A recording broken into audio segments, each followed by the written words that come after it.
Hey, what's up? I'm live. This is not a usual time that I go live, so we'll see how this goes.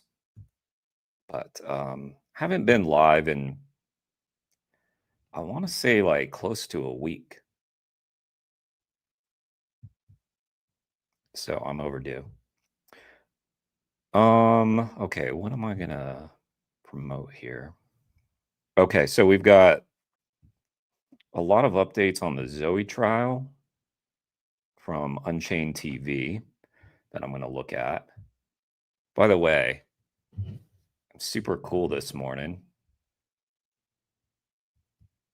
Got my vegan gaze mug and a vegan gaze video pulled up. Let's start with this real quick one. I'm very curious about this. Um,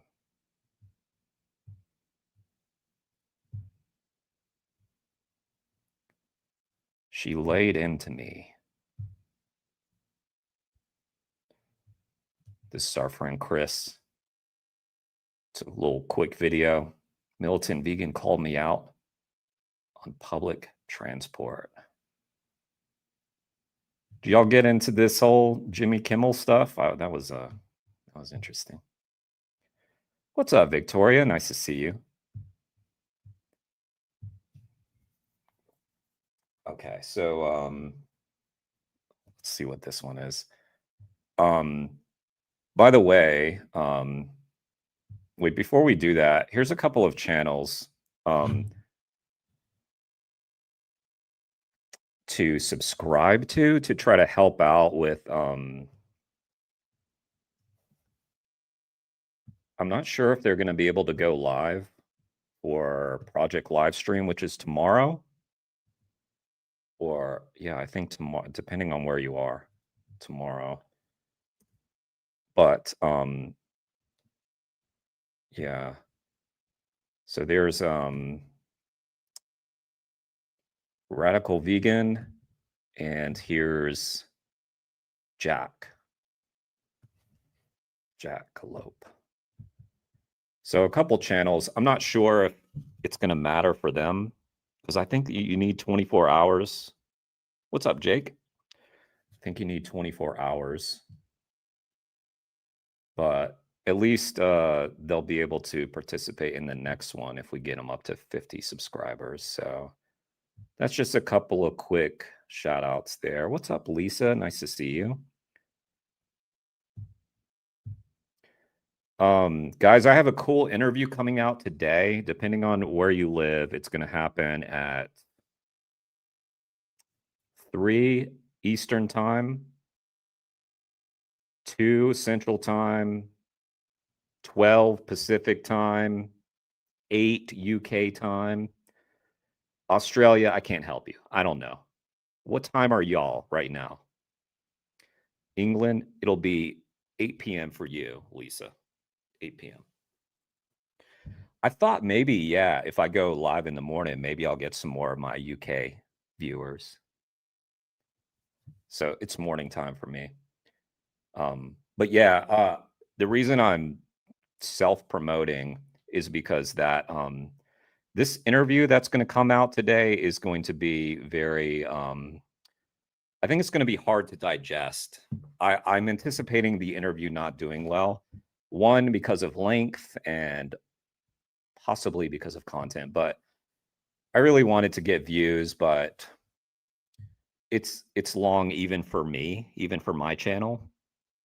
I mean, for y'all know I post like 2-hour interviews. This one's long. So to me, it flows right. It flows beautifully, but yeah, I don't know. I thought about breaking it up into parts, but then I was like, nah, because then people will just hear one part. I don't know. So anyway, look out for that. All right, let's yeah, Chip is live right now, by the way. If y'all are looking for, I should go ahead and link to Chip. I'm not offended if y'all want to watch Chip's activism. Maybe we'll tune in live to his live. But there's Chip live right now doing some street activism. I wanted to see what this was, though. Here's Chris Bryant. She called me out. Oh, that's awesome, Tone. Yeah, Just I met her on. This is quite a funny story. I met the militant vegan on the tube in London on the Underground, and she was with her partner slash camera person. I mean, I guess it's her partner whilst holding a camera. And they had their signs. They had evidently been at some sort of demonstration, right? They had their very provocative vegan signs, and they got onto the tube, and a couple of people were sort of looking sideways at them, rolling their eyes at them, and stuff like that. And of course, as you would expect from the militant vegan, she had something to say, and they started going at it, and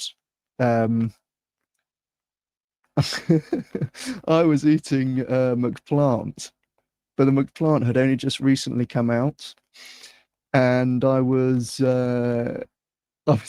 sitting there eating a McDonald's, and so I can't remember if I got involved first or if she said something to me, but she was like, "Look at you fucking there eating your McDonald's," and I was like, "Shit, it's vegan, it's vegan."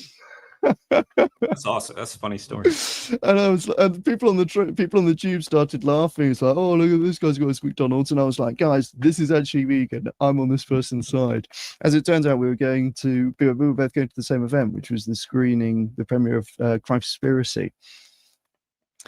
Yeah, so obviously she didn't know who I was. I didn't know who she was either, but a couple of people. Yeah, Victoria, I think you'll dig this one a lot. I think you'll like this one. People asked her for a photo. Yeah, true story. She laid into me properly. I was like, shit. And you'll see why I say that when it comes out. I'm not going to preempt it, but I think you in particular might like this one.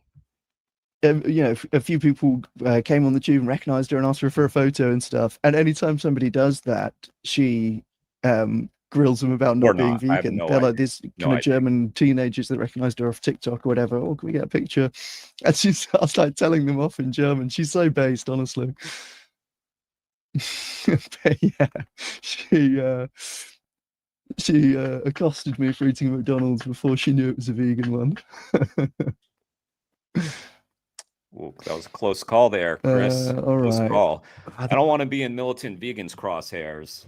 She will fuck you up, that militant vegan. I'm glad I'm on her side. Man. All right. That was funny. Let's go to Vegan Gaze since I've got my Vegan Gaze mug. There was Chris's video. All right. Make sure you're sub to Chris.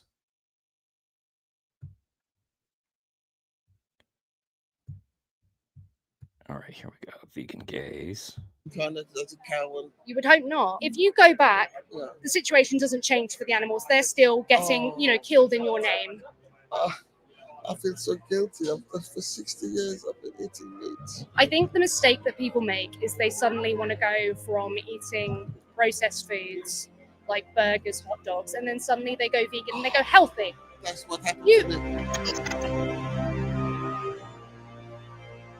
So can you just explain what it was that you saw on the screens? Well, to start with, I saw exactly the same thing in Poland about 5-6 months ago. Mm-hmm. I was going through Polish cities. I went to Krakow, and then I went to some other cities. I've forgotten what they were called. Yeah. And I saw the same film. There was this guy.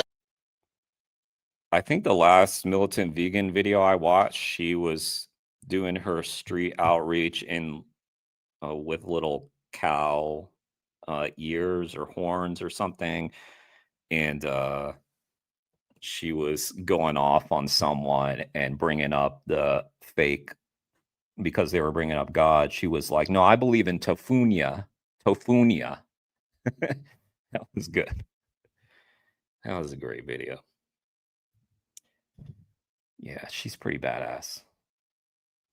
Is standing with mask with a video on the chest.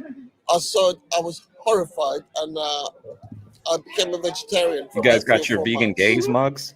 And then because it was the first time in my life that I went You're not. backwards, and I started eating meat again once a You're really not cool. I hate to say it. I know y'all are cool. I'm just saying you would have been a little cooler if you also have a vegan gaze mug. This thing. That's how you know. That's how you know. You've made it. week, and then twice a week, and then now every day, and then this is pretty much the same as what I saw in Poland. I kind of want to get a logo myself. Deathcore logo. Look at that thing. I know it's tiny. I know I'm on the small to the grave inspired logo. Sorry, I'll pay attention to this guy. But he's blabbing about how he went vegetarian and then started eating meat again. Does he really deserve our attention? Let's hear him out. I'm horrified by what I saw. Horrified.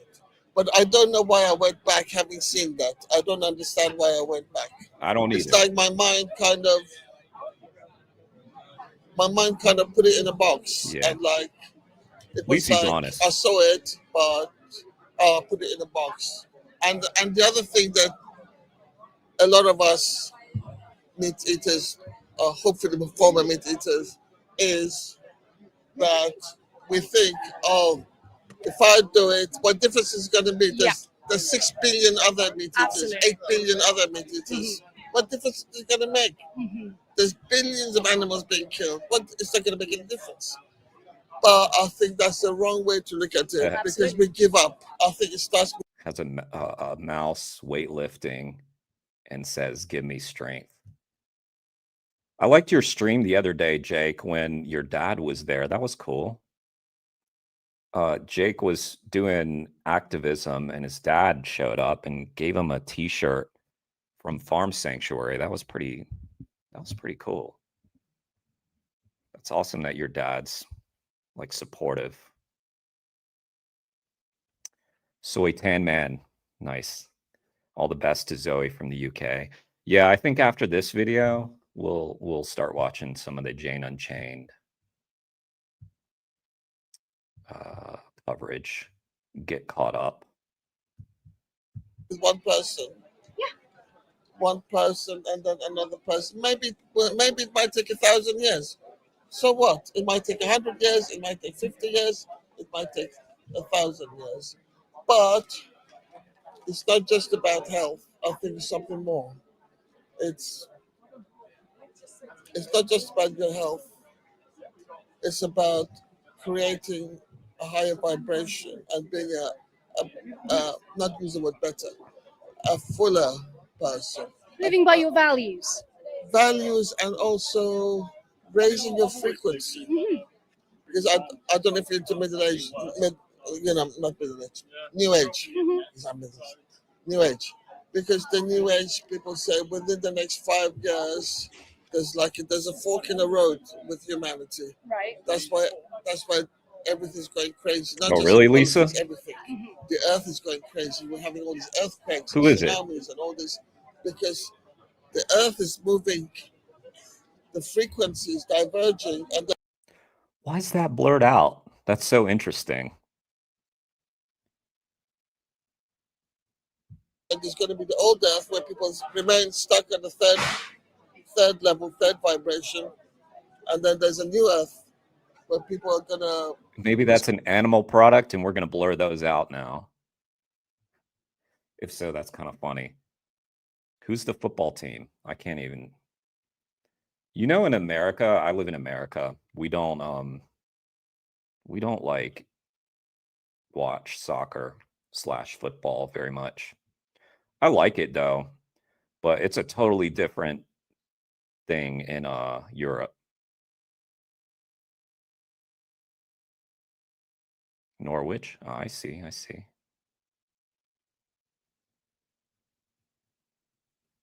Nice, Jake. That's very cool. Yeah, hopefully. It's so easy, isn't it? I mean, they'll see that. Especially, you know, I said this on your stream. I don't know if you saw it, but family takes so long sometimes, but I feel like when they see over time that you keep doing activism, that you stick with it, then it's like they start to take it more seriously over time because, you know, our parents see us go through phases. So I feel like when I went vegan back when, they may have thought, oh, this will pass, this, you know, but then they see it's such a commitment, means so much to you that they start to take it more and more seriously. And they're like, oh, there may be something to this. Even though, I mean, I can't even remember back like year one, I was probably extremely outspoken with them. I can't remember though. But I remember the very first thing I did was to tell my dad, I'm not going to be one of those vegans. I was worried after watching, you know, I watched Earthlings and I went vegan. And I remember a phone call with my dad. I think I'm going to go vegan, but I'm not going to be one of those types of vegans, Dad. Don't worry. What a transformation. Now, here I am. It's going to be expansive. Right. It's going to be expansive. So then the difference is about fear and love, basically. Mhm. Fear is remaining closed, and then expansive is love. And that if you want to be in the expansive position, you need to love, and part of loving is Showing compassion. showing compassion, Yeah. because that's what love is: compassion to animals and to each other. And Yeah. that's the new earth, as far as a new ager like me believes. Yeah. And I want to go back, but I need a little bit of guidance because I'm becoming 61, although I don't look it. And You don't. and people who are elderly, not elderly, but you know. He sounds like he's got a big heart. Like he's recognizing he's ready. Then we lose a lot of muscle mass if we're not careful. Yeah. And then you could end up, so you have to be very, very careful with the vegetarian diet. Not you young guys, but us older people, because we lose muscle mass all the time. And that needs to be replaced by other things of protein. And I don't know much about it. How much protein do you desire in a day? Because I can tell you how much you need. Oh, tell me how much you need. Well, if you want to be healthful, they say aim between 1 to 1.6 grams of protein per kilogram of body weight. Oh. Guys, Now- I could not tell you how much protein I need, how many calories I need, how much this or that I need. It is not something that occurs to me throughout my day. I just eat food. I have never counted calories, never counted protein, never done any kind of thing like that. The only time that I've ever done that in my life is to just like look at the back of a product and be like, oh, like this on my edamame. Oh, 14 grams of protein, 3.5 servings per container. Sounds like a lot of protein. That's the extent.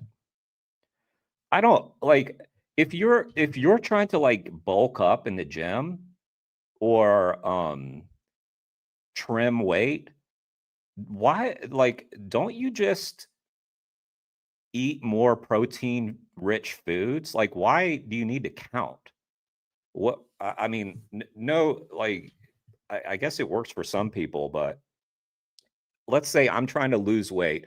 I just stop eating the plant-based Reese's cups. I stop eating the So Delicious ice cream. I start eating more of the whole food plant-based.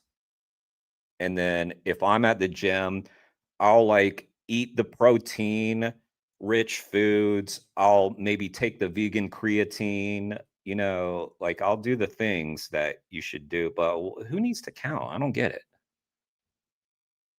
Just do more of that thing. When I do resistance training, I go through my cycles and I'm in a calorie deficit. I'm eating less than I even should be to Okay. lose weight. I'm still getting 120 grams of protein. Yeah, Oh. Victoria. I'm eating way over. What do you eat? So your vegan protein sources, your tofu, Soy tan man, yeah. beans have some protein, but your Yeah, and no shade, by the way, if you're someone who counts calories or counts protein, like there's nothing wrong with that. But I just feel like people make it more complicated than they need to. Like if your body is changing in a way that you don't like, just do the opposite. And if you're on the right track, just keep doing that thing. Yeah. And if you're hitting the gym, just do the obvious things. Get more of the tofu, get more of the seitan, get more of the TVP, or I don't know. or nutritional yeast. All these things have higher protein. You would have like lentil cakes instead of rice cakes, or you would have vegan chicken. You could have things like tempeh. Now, I say that it's not like I have the body to back up anything that I'm saying. You can tell that I don't really care or put work. There's nothing to show for my lack of attention to detail. That they are a certain taste, or seitan. You know, seitan, you can literally get it in any supermarket now. Yeah, like protein versions, or like What about? I don't like peanuts. I like cashew nuts. nuts aren't really like, they have protein. Yeah, like protein versions, or like What about? I don't like peanuts. I like cashew nuts. nuts Oh, aren't I heard something different. really like, they have protein in them, but they're more a fat source than a protein source if you break down their macronutrients. So things like those powders. Yeah, when I'm trying to get more protein in, I might eat protein bars, or protein powders is cheaper. You know, just get some Right, protein Lisa? powder. Just make sure it's vegan and it's not whey protein. It'll be like pea Is it protein. possible to feel as full? Yes, if you eat higher protein. I think I have heard the 2,000 calories thing too. But obviously it's different if you're a man or a woman, right? And depending on your height and typical weight, I guess it changes probably. Yeah, I don't know. If you eat higher Who knows? protein, high protein foods are considered higher in satiety, so they'll make you feel full for longer. Yeah. So if you are eating high protein anyway, I struggle to get food down even when I'm eating less than I need to sustain my maintenance. You wouldn't recommend, because I'm pretty overweight. You wouldn't recommend things like Rosenberg and. I'm obviously not a health professional, Yeah. but so I can't recommend any medication. But what I can But you say know is what you it can is? get protein as a Part vegan. of it is like I said, Just to point out, no body shaming this guy or anything, but he just said I'm overweight, as you can see. Why is it that people who like already like he'll say I'm overweight, but then he'll be like hyper concerned about being healthy on a vegan diet. You know what I mean? Like you're not healthy now, according to you. So, I mean, it's good to pay attention, but it's weird that a lot of people who are like have these real concerns over going vegan often aren't that fit to begin with. And it's no shade on that. I think he looks fine. He looks good, but his words. almost 61. I've only been like 3 or 4 months of my life as a vegetarian. Mm-hmm. Would that shock the system? I know it's good for the system, but even though it's good for the system, would it shock the system? I No. think the mistake that people make is they suddenly want to go from eating processed foods like burgers, hot dogs, and then suddenly they go vegan and they go healthy. That's what happened You- to me. I yeah. saw this in Poland. I became a vegetarian, and then I couldn't handle it. Start slow. Do everything that you do. If you like burgers, eat the vegan burger. Oh, okay, Yeah. okay. Obviously, plant foods sometimes have less calories in them, so eat a little more. Okay. There are literally apps you can get. There's one called Chronometer, and you can track your food if you're worried, Okay. and you can see your I mean, this is a nice, like, when you're past the ethics stage and you're just talking about practicality. He's already there with the ethics, but yeah. protein. Don't. How did we get there? I wonder. It's like we missed the first half of this conversation, or maybe he just walked up already. overthink it. I think people do Yeah. overthink it. Yeah. And I did the same thing, but obviously, if you go back, Yeah. the situation doesn't change for the animals. They're still getting, killed in your name. So you've got to just stick to it, but don't make it harder on yourself. It's very easy to do. But Yeah. I feel so guilty. Because for 60 years I've been eating meat. But you can You think God will forgive me if there's a God? well Or maybe if I forgive myself. well the thing is, I think forgiveness shouldn't be the important part. The thing is, you can be better Change. now. Change. That's it. But is that gonna maybe create like Hindus believe you're reincarnated? I'm not gonna be reincarnated as a cow, and You would hope not. I hope Yeah. not. I mean, if you have that concern, then better start doing right now, right? But that's the thing. If we would not want to be these animals, we cannot put them through that. But the trouble is, if you really, really, really feel guilty about it, and then God will tell, because you feel guilty about it, that's your vibration. Let's have a lifetime when you're a cow and then you're slaughtered.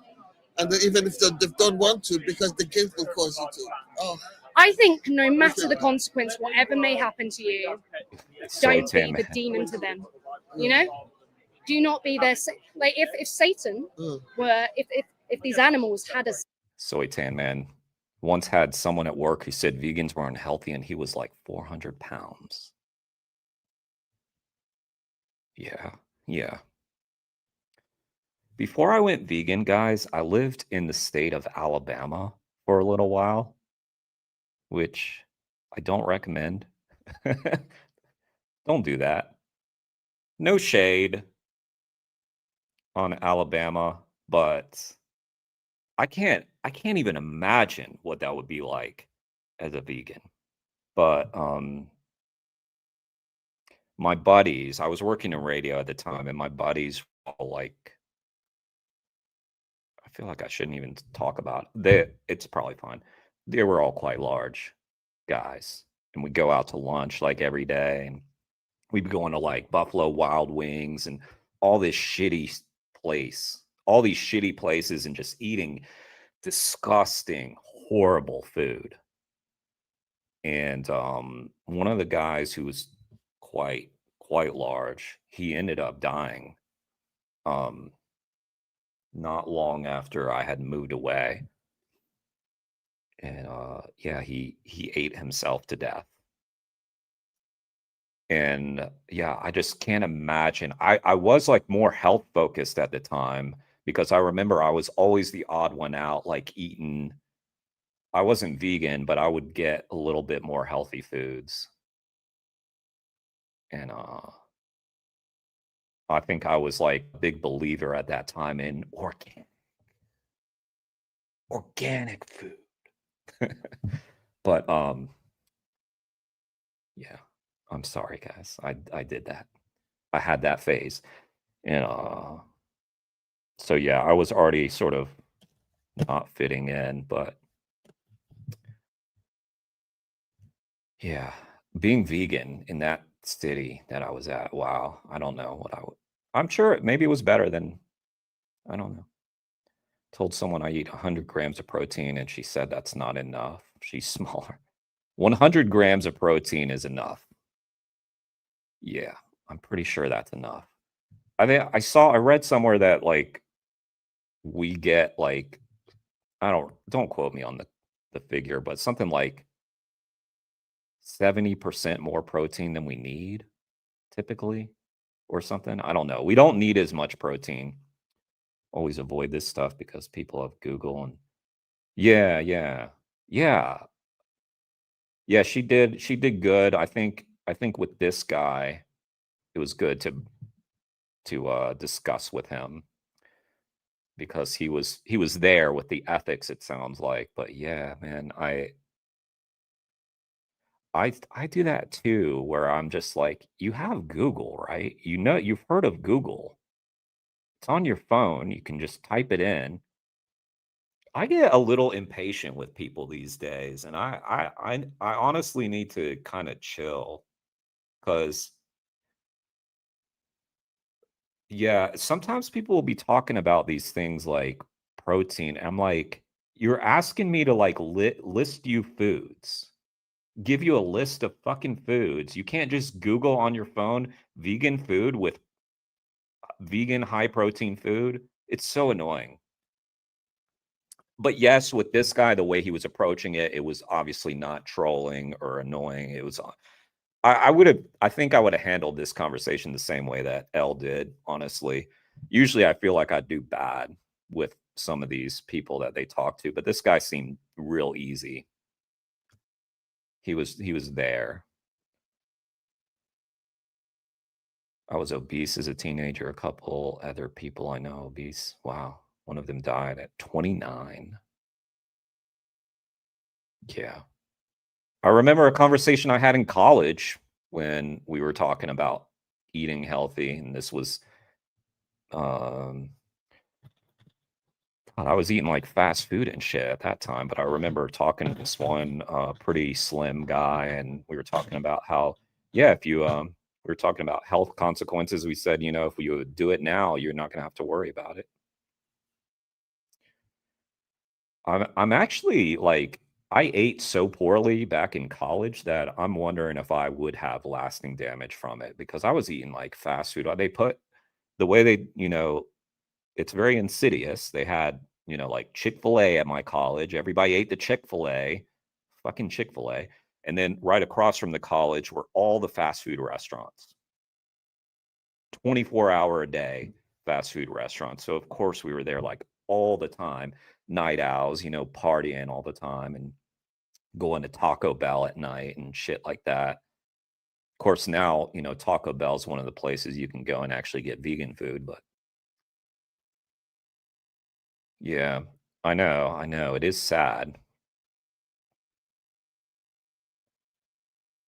Yeah, you're probably right, Victoria.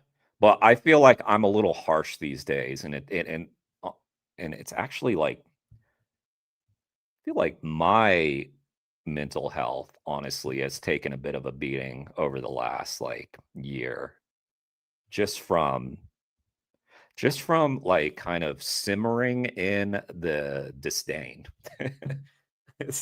Honestly, guy was guy I work with had salad and hummus for lunch the other day. He said, "Look, Lisa, what I'm eating." I just replied, "At least no animal was tortured and killed for that plate."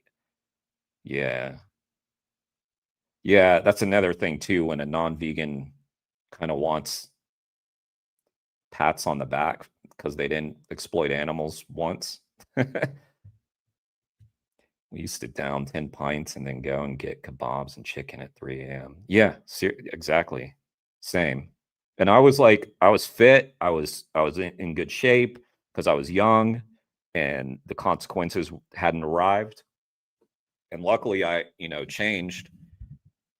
I feel like, you know, people died. Like you said, people drop dead in their 20s from heart attacks. It can happen that early. But I think for me, it was probably good timing because I feel like I don't have to have concerns. I was 34, by the way, when I went vegan, which to me is late, you know, in terms of health. But yeah, I feel like had I not done that the way that I kind of eat lazily, I probably would be a prime candidate for dropping dead. I'm not even kidding. Yeah. Even though I've always been pretty slim. Of course, I ate myself out of that in college at one point. Anyway, Satan, Yeah. they would look like me. They would look like you because of what we do. But we don't do that anymore, I'm right? so I can't tell you. The way What can to I do with the guilt? you can go vegan, and I would even say you could advocate on behalf of the animals. yeah. Yeah. You could be And that someone. would burn off my karma. Maybe. What do you do when you do something wrong? You make it right, right? Do not worry about the protein. Yeah. Don't worry. It's not a worry, okay? If someone like me who's eating, when I go on a deficit, 1,500 calories a day, a very Sometimes low if amount. you turn something into a problem, Yeah. it's a problem. But you've It's a just problem. seen the I problem. know, I see that. And you hate the problem. That's the problem. Yeah. Not 100%. what you feel. That's the problem. That's the problem. Yes. Look. That's so cool. Gotta get me one. A logo, I mean. All right, here's that video. Nice job, Elle. That was very good. Vegan gays.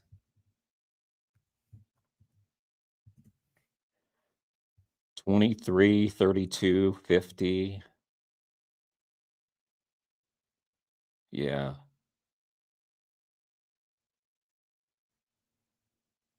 Yeah, I agree, Victoria.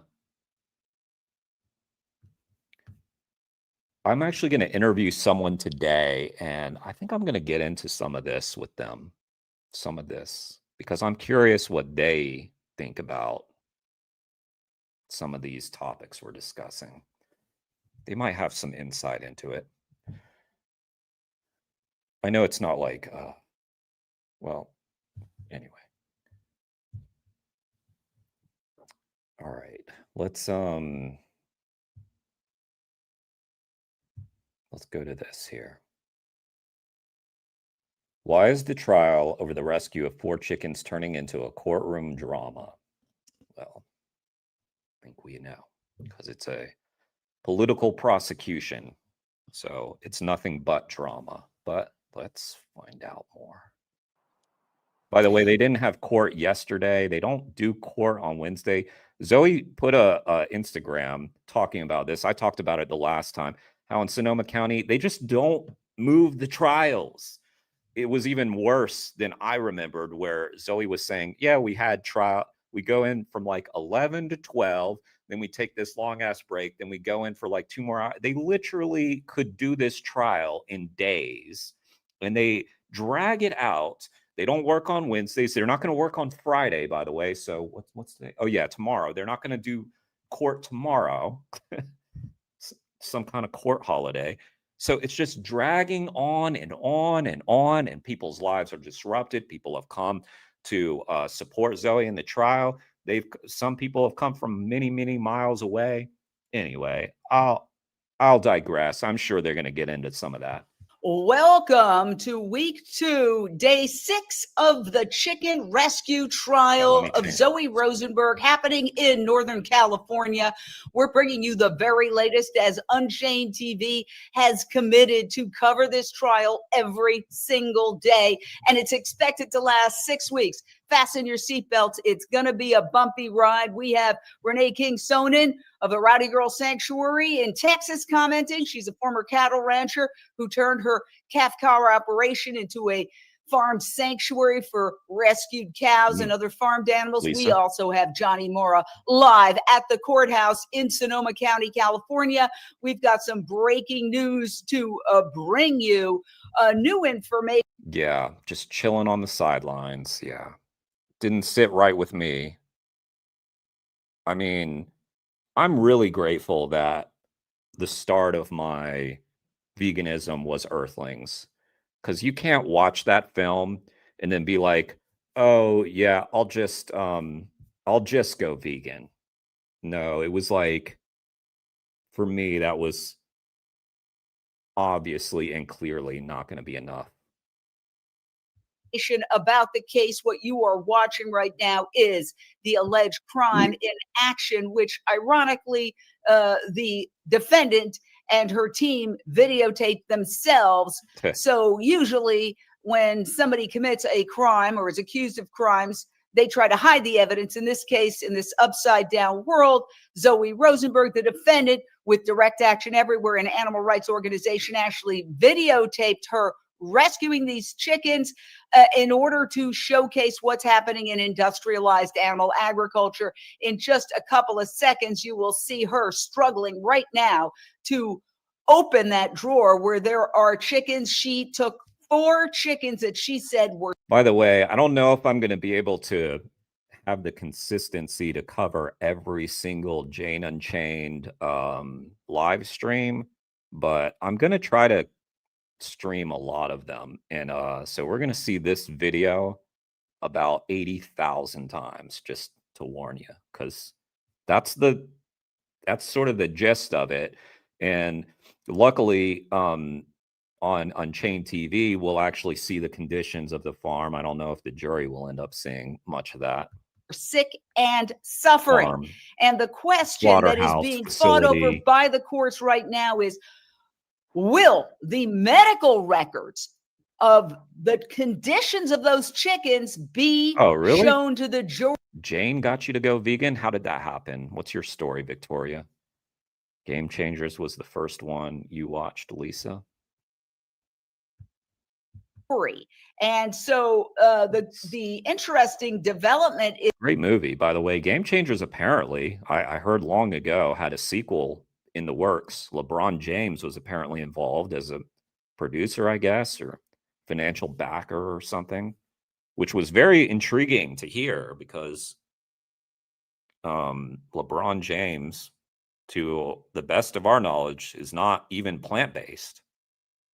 So what is his interest in Game Changers 2? I'm very curious. That would be fucking huge if it came out that LeBron James was plant-based.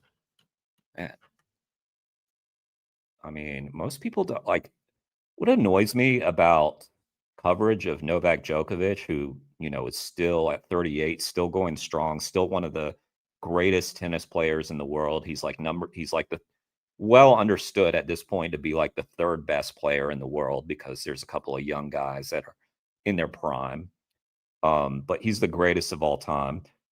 They'll talk about his diet and never mention that he's plant-based. Ever.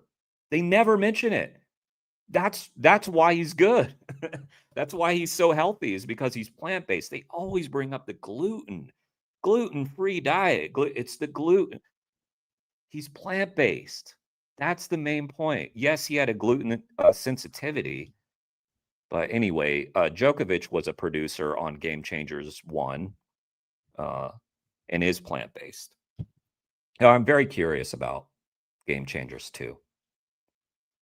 And, the thing is with these documentaries, you'll hear about them and then you won't hear anything for years. I feel like it was ages, years. It was years ago that I heard about Game Changers 2. And what's the update on that? I need to know. I need that movie on Netflix yesterday. Is that the vet tech, Carla Cabral, who took care of those chickens after they were taken from the slaughter truck and transported away, she is now going to be able to testify. So Nice, that's a Lisa. big development. Very nice, Lisa. You could see Zoe Rosenberg right there taking out the 4 chickens. She faces up to 5 years behind bars for this act. She is also charged with conspiracy. And what's very interesting is that it was months. Conspiracy to commit an act of kindness. We should have that now. Now that everything is becoming a crime, apparently being against fascism is now makes you a terrorist in our country, in America, in our upside down world. So yeah, being against fascism now is a problem. So yeah, we should also have, while we're at it, let's just have conspiracy to commit kindness. Let's get that on the books. After she actually rescued those 4 chickens that she was arrested, she was actually taking evidence of what she said was criminal animal cruelty to the sheriff's office. And when they called out her name, she thought initially they were asking her for the information so that they could do the investigation. But no, they were there to arrest Zoe Rosenberg, which she says is part of a pattern. She says that for 7 years.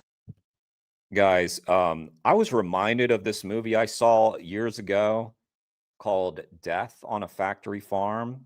It's not a very widely known in the movie. I think HBO produced it, but anyway, I was reminded of it recently, and it's about a trial of people who were, and I'm sorry, trigger warning, this is upsetting material that I'm about to talk about. They were hanging pigs, hanging them, like execution style hangings.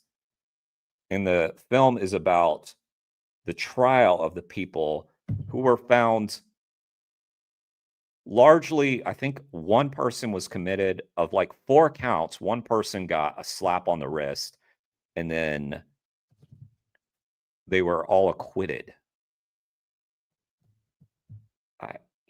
I had like, there's so much shit that I guess I blocked that out of my memory. I think it's on YouTube, by the way. I think I watched it on YouTube. It's called Death on a Factory Farm, if you want to lose faith in humanity even more. Yeah.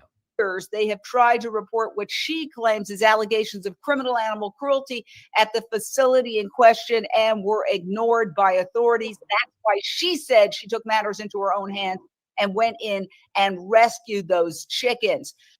Jane interviewed Steve-O from Jackass, and I put my foot down knowing it was the right thing to do. The next day I watched the trailer of Earthlings, then went into the fetal position. Just the trailer. Nice. Wow. Yeah, I saw that, Lisa. Animal Rising posted about that. Yeah, I think that was them, right? Not guilty. Nice to see that. Yeah, Steve-O like sold out the animals despite calling out hypocrisy in the past. He said he would go to like a climate thing, and then they'd be serving animals, and he'd call out the hypocrisy of that and say, fuck this. And then Steve-O goes back to eating animals, and he got heat for doing this prank where he swallowed a goldfish live. What a jackass. What a jackass. Yeah. Not a smart guy, but we knew that. It was it was nice that he was plant-based for a while, I guess. Yeah. I know, Victoria. Yeah.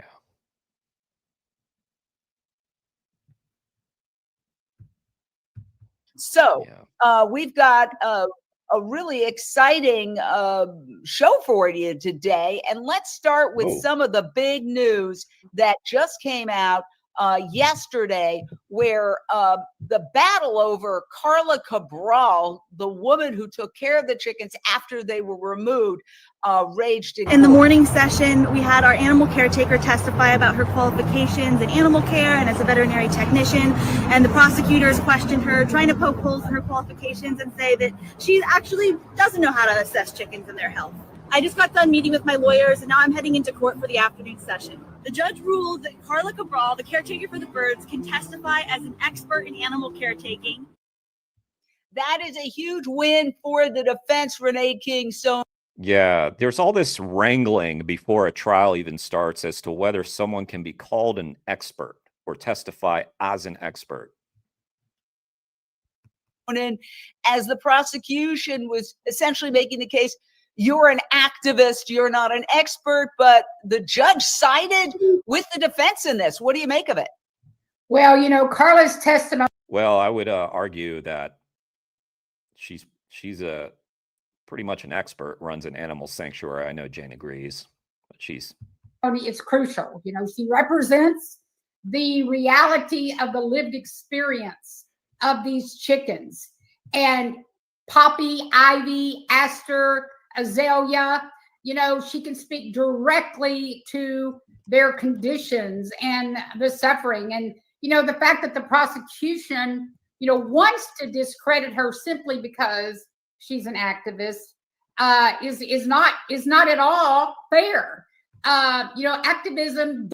I'm glad that I haven't had that experience, Victoria, where like someone who was like real instrumental to me going vegan, like went back on it. Like imagine if I went vegan because of Ali Tabrizi or some shit. Or I know some people went vegan because of Cosmic Skeptic, you know. And to the credit of those people, They stayed vegan. Must be very disappointing, though, when the person who inspired you then turns around and becomes just a complete joke. Does not erase her expertise. And so, in fact, you know, her experience as a vet tech and hands-on experience as a caretaker gives her tremendous insight that the jury must hear. Now, here's another aspect of that. Carla is also an activist, and she was recently arrested for rescuing a goat. So essentially, the prosecution looks at this and says, well, look, she just rescued a goat. She got arrested. Therefore, she's not your average vet tech. But the judge said he was impressed by her ability to describe caring for the chickens, the 4 chickens that were taken by Zoe Rosenberg, and her expertise. And despite all this, ruled that she could be an expert witness. I think this judge might be a decent chap. It seems like Renee, he sided with your perspective. Well, you know, it seems to me like it would be an obvious that if you are an animal rights activist, you would have a deeper inclination to want to care for these animals outside of, you know, the typical food animal vet, which is, as we all know. Yeah, Steve-O was just the vessel for the information. Might as well use these fake celebrities just to get the word out. If they stop being vegan, then the people who actually got the information still have that. Yep. If this jackass could do it, I can. And I put my foot down and was vegan from that point on. That's interesting. Yeah. And now you're a super vegan. Badass vegan.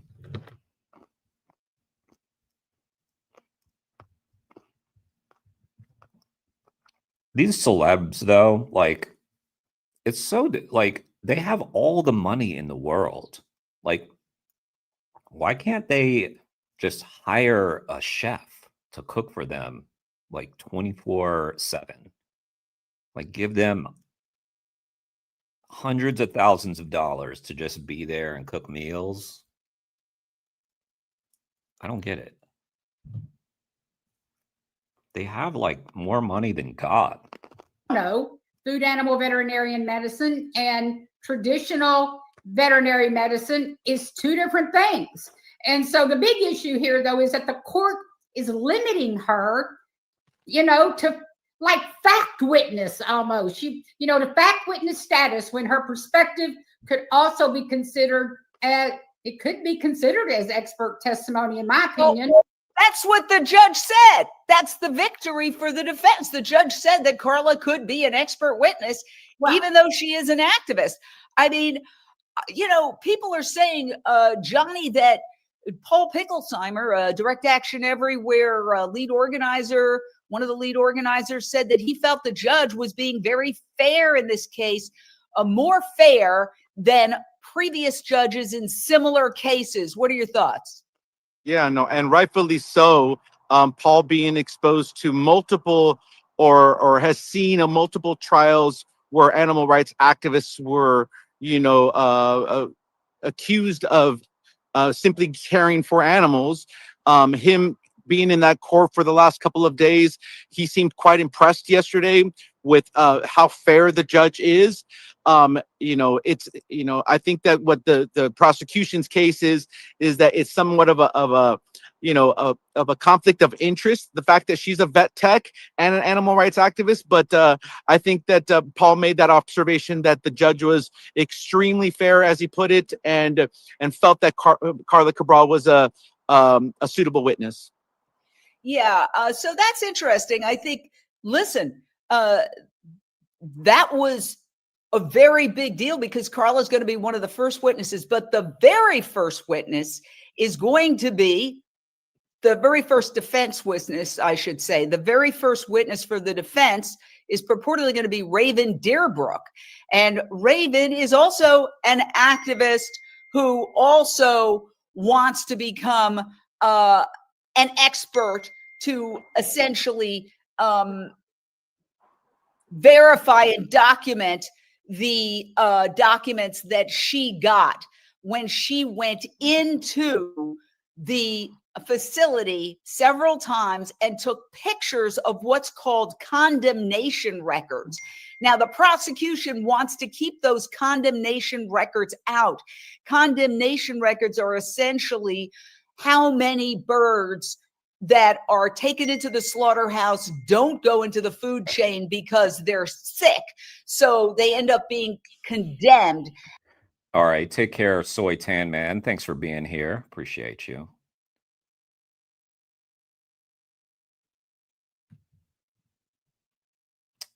We are, Lisa. We are. We are badasses. And I mean, y'all could be forgiven for thinking Jeremy's just some regular schmo. Maybe not the most badass. And then I hit you with the mug. Look at that. And then you're like, whoa. All right. All right. All right. We're sold. By the way, I keep talking about the mug. It helps out Vegan Gays' activism, and maybe I could link to it if y'all want to order one for yourselves. It's never about the money or convenience. It's about accepting reality and taking accountability, which ultimately comes down to going against the majority. Most people lack both integrity and critical thinking. Yes. Very sadly so.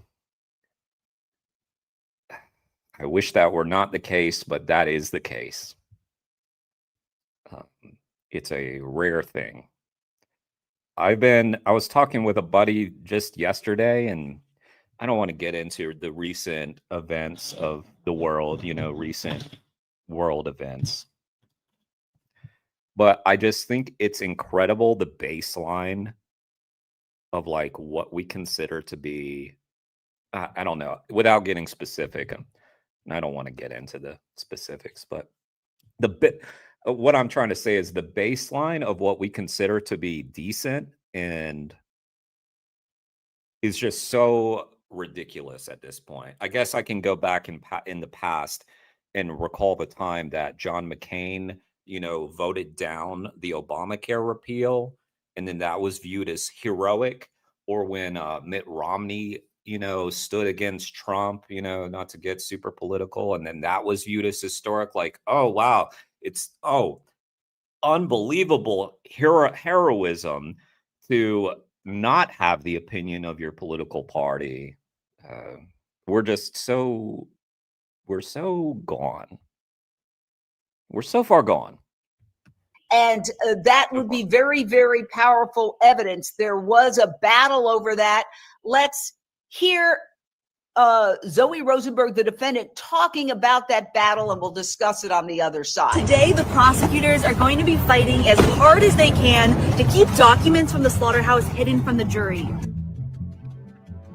They don't want the jury to know how many sick birds arrived at the facility, how many birds are boiled alive, and the prosecutors are actually making us call one of our witnesses, animal cruelty investigator Raven Deerbrook, so they can question her and try to frame these documents as inauthentic.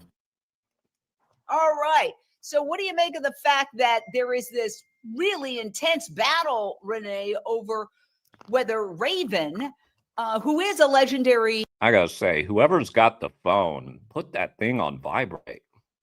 animal rights activist and slaughterhouse investigator, who was perhaps most famous for infiltrating one of the largest pig slaughterhouses and actually videotaping the gas chambers in which the pigs are killed, risking her own life, coming very near to death. I actually interviewed her about that after she did that action, and it's kind of turned her into a legendary figure.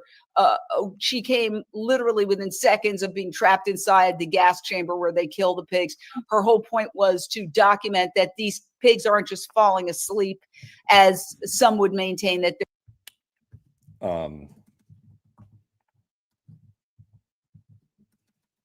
link to it.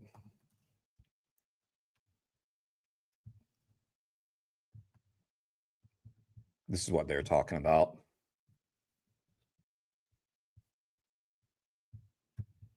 They're screaming their heads off and they're in complete agony. And nobody had really videotaped what was going on inside those gas chambers until she went in there and risked her life. That's what she's famous for, Renee King-Sonnen. And so she says that makes her an expert in slaughterhouses. And the prosecution is saying essentially you're a radical animal rights activist. Well, of course they're going to say that, you know, but investigators like Raven proved that activism and documentation of abuse are serious work. They're based on facts, and it's done by people committed and capable, and often operating where other oversight fails, in my opinion. You know, and you know, her type of footage, because I have seen it, reflects the kind of evidence the court is definitely trying to limit. It shows the wider, this systemic abuse versus just one little picture. So, you know, it's, you know, what usually gets excluded in these kinds of cases, and in my view, is they try to exclude or hide the patterns, not just the isolated facts. But, you know, her public influence, even if certain investigative documents are excluded in court, they shape the public awareness. And that can shift all the normalcies, the policies, and also the pressure. I mean, I am so glad that she's coming into the forefront here. You know, we need voices like hers. We need Carla's voice. I mean, just because you're an animal rights activist does not mean you're a terrorist. In fact, the other side, if you look at it from the other side, you know, it could look like that the industry is doing some terrorizing. I'm not wanting to say anything bad about them, but I mean, look at it from the other perspective. Well, you have a unique perspective because you used to be on the other side. You ran a cattle operation. You sent cows and calves to slaughter, and then you had an awakening and you changed and you turned your calf-cow operation into a vegan farmed animal sanctuary. We've got some new panelists joining us. First of all, what is your reaction, Lindsay Baker, to the news that Carla Cabral, who the judge said he was very impressed by, is now approved as an expert witness? She's the one who took the chickens and gave them care after Zoe Rosenberg rescued them from the slaughterhouse. Like to get your reaction to that. Well, I'm very pleased to hear that. I think that's a really positive outcome or consequence here, because it just shows me that maybe this judge. I've got this video of Carla dancing in a restaurant that maybe I should do a little post, a social media post of Carla dancing, celebrating the ruling. She's funny. Carla's awesome, by the way. If y'all have met Carla. I think some of y'all have met Carla. I don't know. There's like, is going to be a little bit more fair died. about it. And I think because Carla took care of these chickens, she has a unique perspective, not only being a vet assistant, but also being the caretaker for these animals and building that relationship. I brought up politics and then people bolted. Shouldn't have done it. 3 viewers now. 3 viewers. But Victoria is here. That makes all the difference. I can't believe that in 2025 we're talking about active gas chambers. How is this real life? I cannot. Yeah. Exactly. Yeah.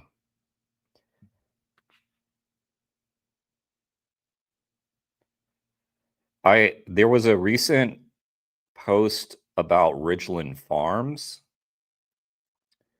and I was just reading all the comments down below about there were so many comments below of people like saying like, I hope that happens to you, talking about Ridgeland Farms. And I'm curious why that is controversial for some people to say, but not controversial for others to say. We have very selective relationship. I don't get into it. Like no one else other than, I think nobody could speak about it better than her and Chloe, of course, and the others, but it's so great that she's going to be able to speak out. Yeah, and Paige, here she is, in a recent open rescue of goats, and she was arrested for that. But nevertheless, that's not going to be a big issue in the trial, the judge said. She's been approved as an expert witness, and she can testify about the condition of the 4 chickens whom she cared for after they were rescued. Your thoughts? Well, first of all, my understanding following this trial is there's some of the evidence that's not allowed to be utilized. So this, for the evidence, well, first of all, I keep on going to that sanctuary and hanging with goats. I'm starting to really love goats as like one of my favorite animals. Not that it's a competition, but if it's a competition, the goats are winning. Goats are kind of the best. No offense, all other animals, but just step it up. You're getting your asses kicked by goats. My understanding following this trial is there's some of the evidence that's not allowed to be utilized. So this firsthand experience with the chickens coming from somebody who is in the field, and what I understand about a lot of the vet techs is they get experience, actually hands-on experience with animals. So this is good news for the case. This is excellent news because it will give firsthand experience with Carla's experience with the chickens firsthand. So, because apparently their conditions were less than desirable, they were suffering. So this is an opportunity for the truth to be part of this judgment trial. So, yeah, I think what you're saying is, if I can interpret, is you're saying since so much of the video of conditions inside the facilities that supply the slaughterhouse, the facilities in the slaughterhouse will not be shown to the jury, that makes her testimony, having cared for the chickens that were rescued, that more important. She's got to basically tell the story. They say a picture is worth 1,000 words. So being able to describe it, Zoe will be able to describe it, and Carla will be able to describe the picture of the chickens. But the irony is that one image of the conditions inside would be worth all those 1,000 words, but it's those images. I honestly feel like, and this is just an opinion, and I don't know if this is the case or not, but I feel like in the Sonoma trial for Wayne, that some of the images actually hurt our case. The reason I say that is because they weren't transparent with the jury that these are pre-selected photos that they've agreed to. So the jury gets the sense that, oh, the defense has chosen these photos to show us. How come they're showing us photos of chickens that don't look that bad? You get what I'm saying? Like, there were photos of, chickens that look like zombies. There was a file called Zombie Chicken. Obviously, we couldn't show that one. There were horrible photos.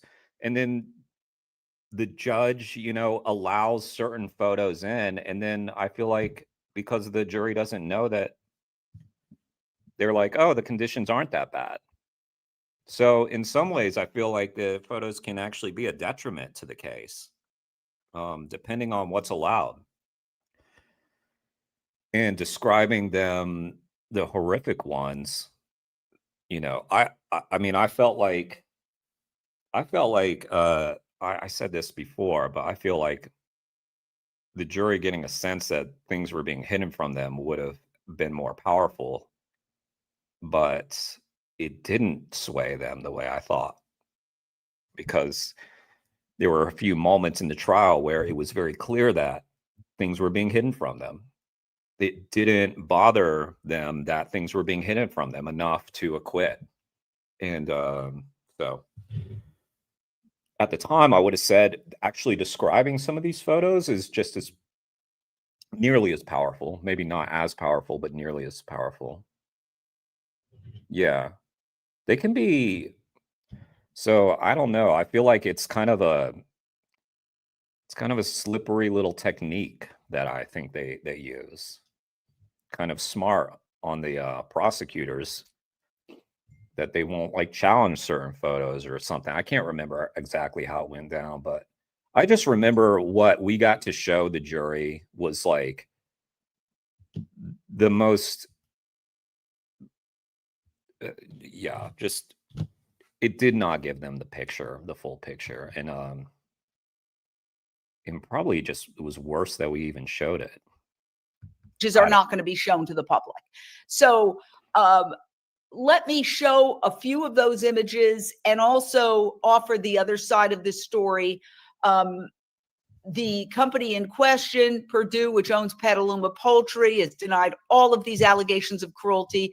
And I remember, like my job was handling the exhibits, and so like while someone would be doing their stuff, right, their testimony, I'd be like controlling the TV behind them or something so that you had an image of the animals.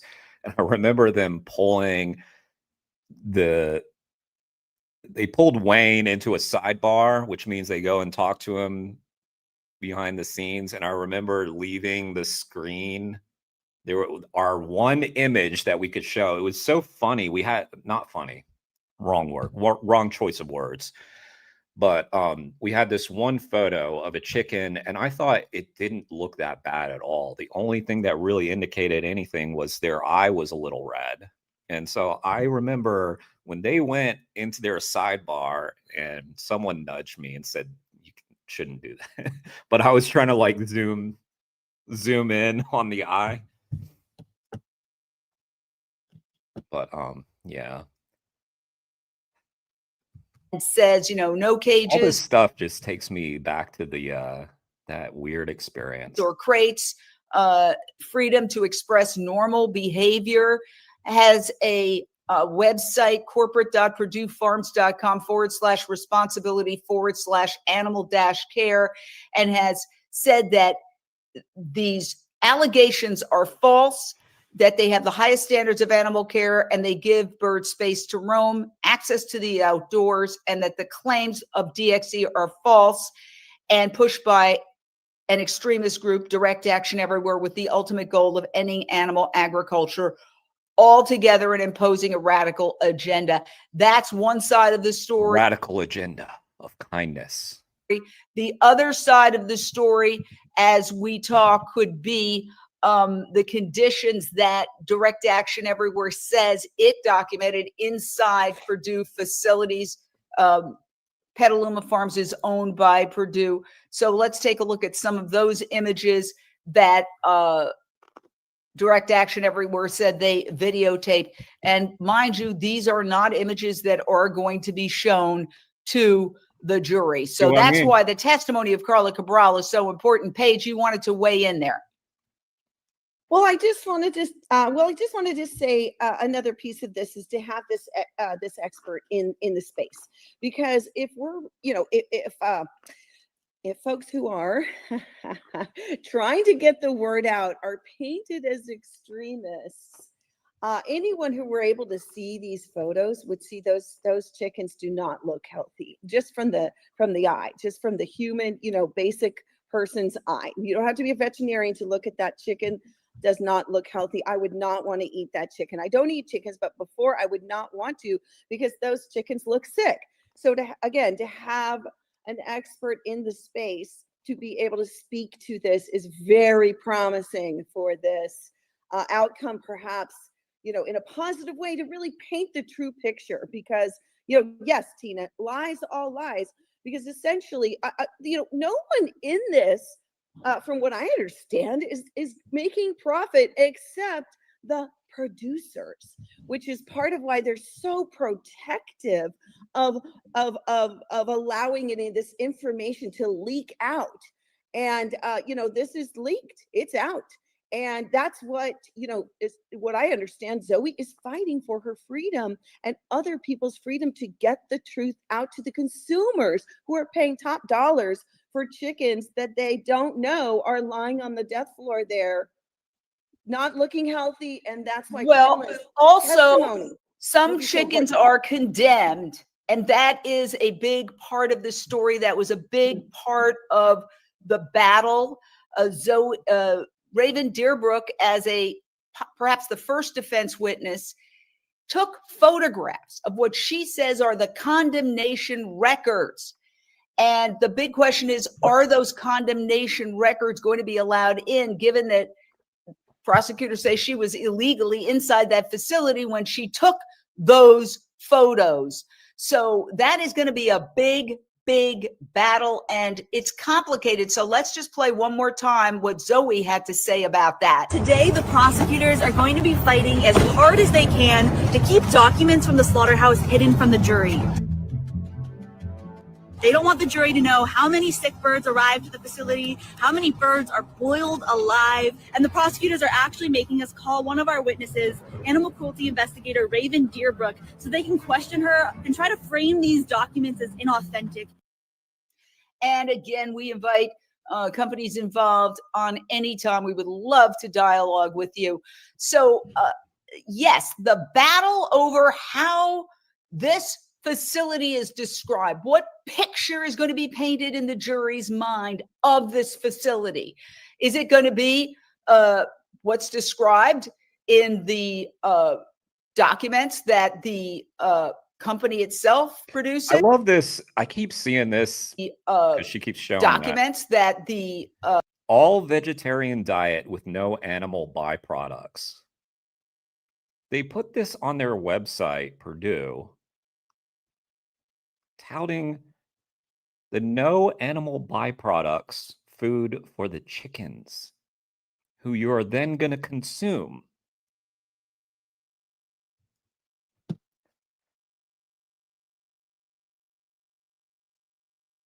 Yeah. Freedom to express normal behavior, audited and verified.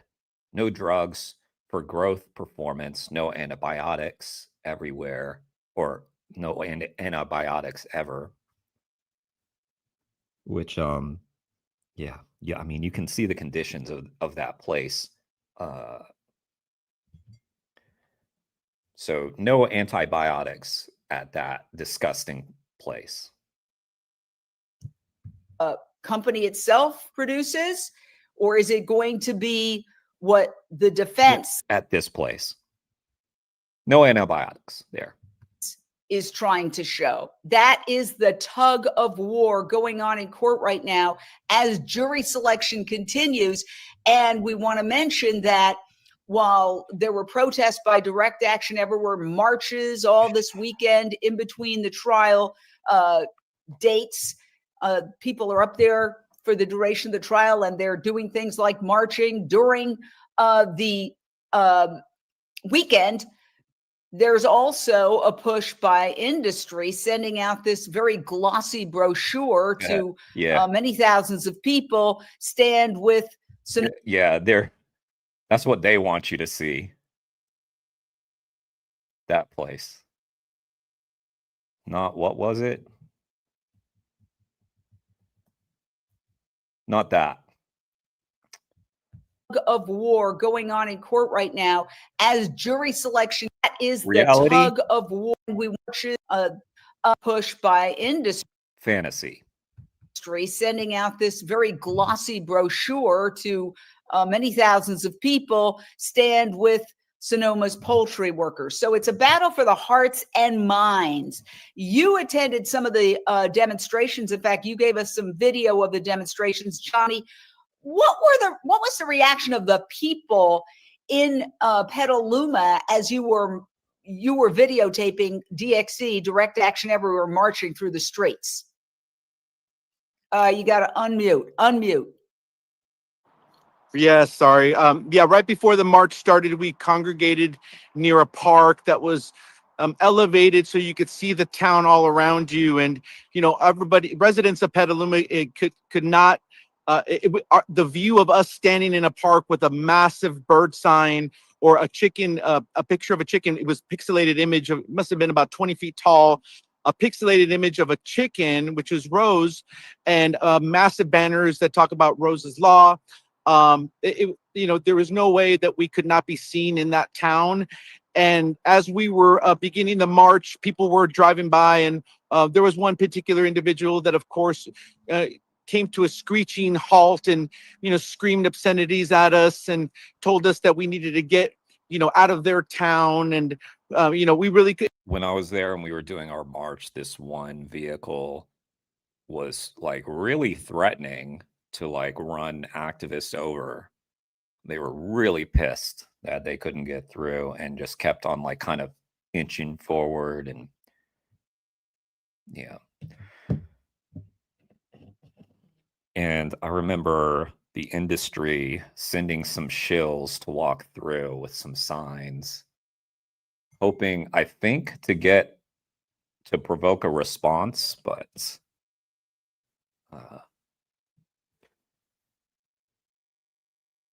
everybody handled them very maturely. It was a lot of the stuff was inaudible. You know, I'm talking about months and like maybe over a year ago. The people from Direct Action Everywhere, they responded simply with a thank you. You know, they put their hand up or a peace sign, letting them know that, you know, they were there in peace.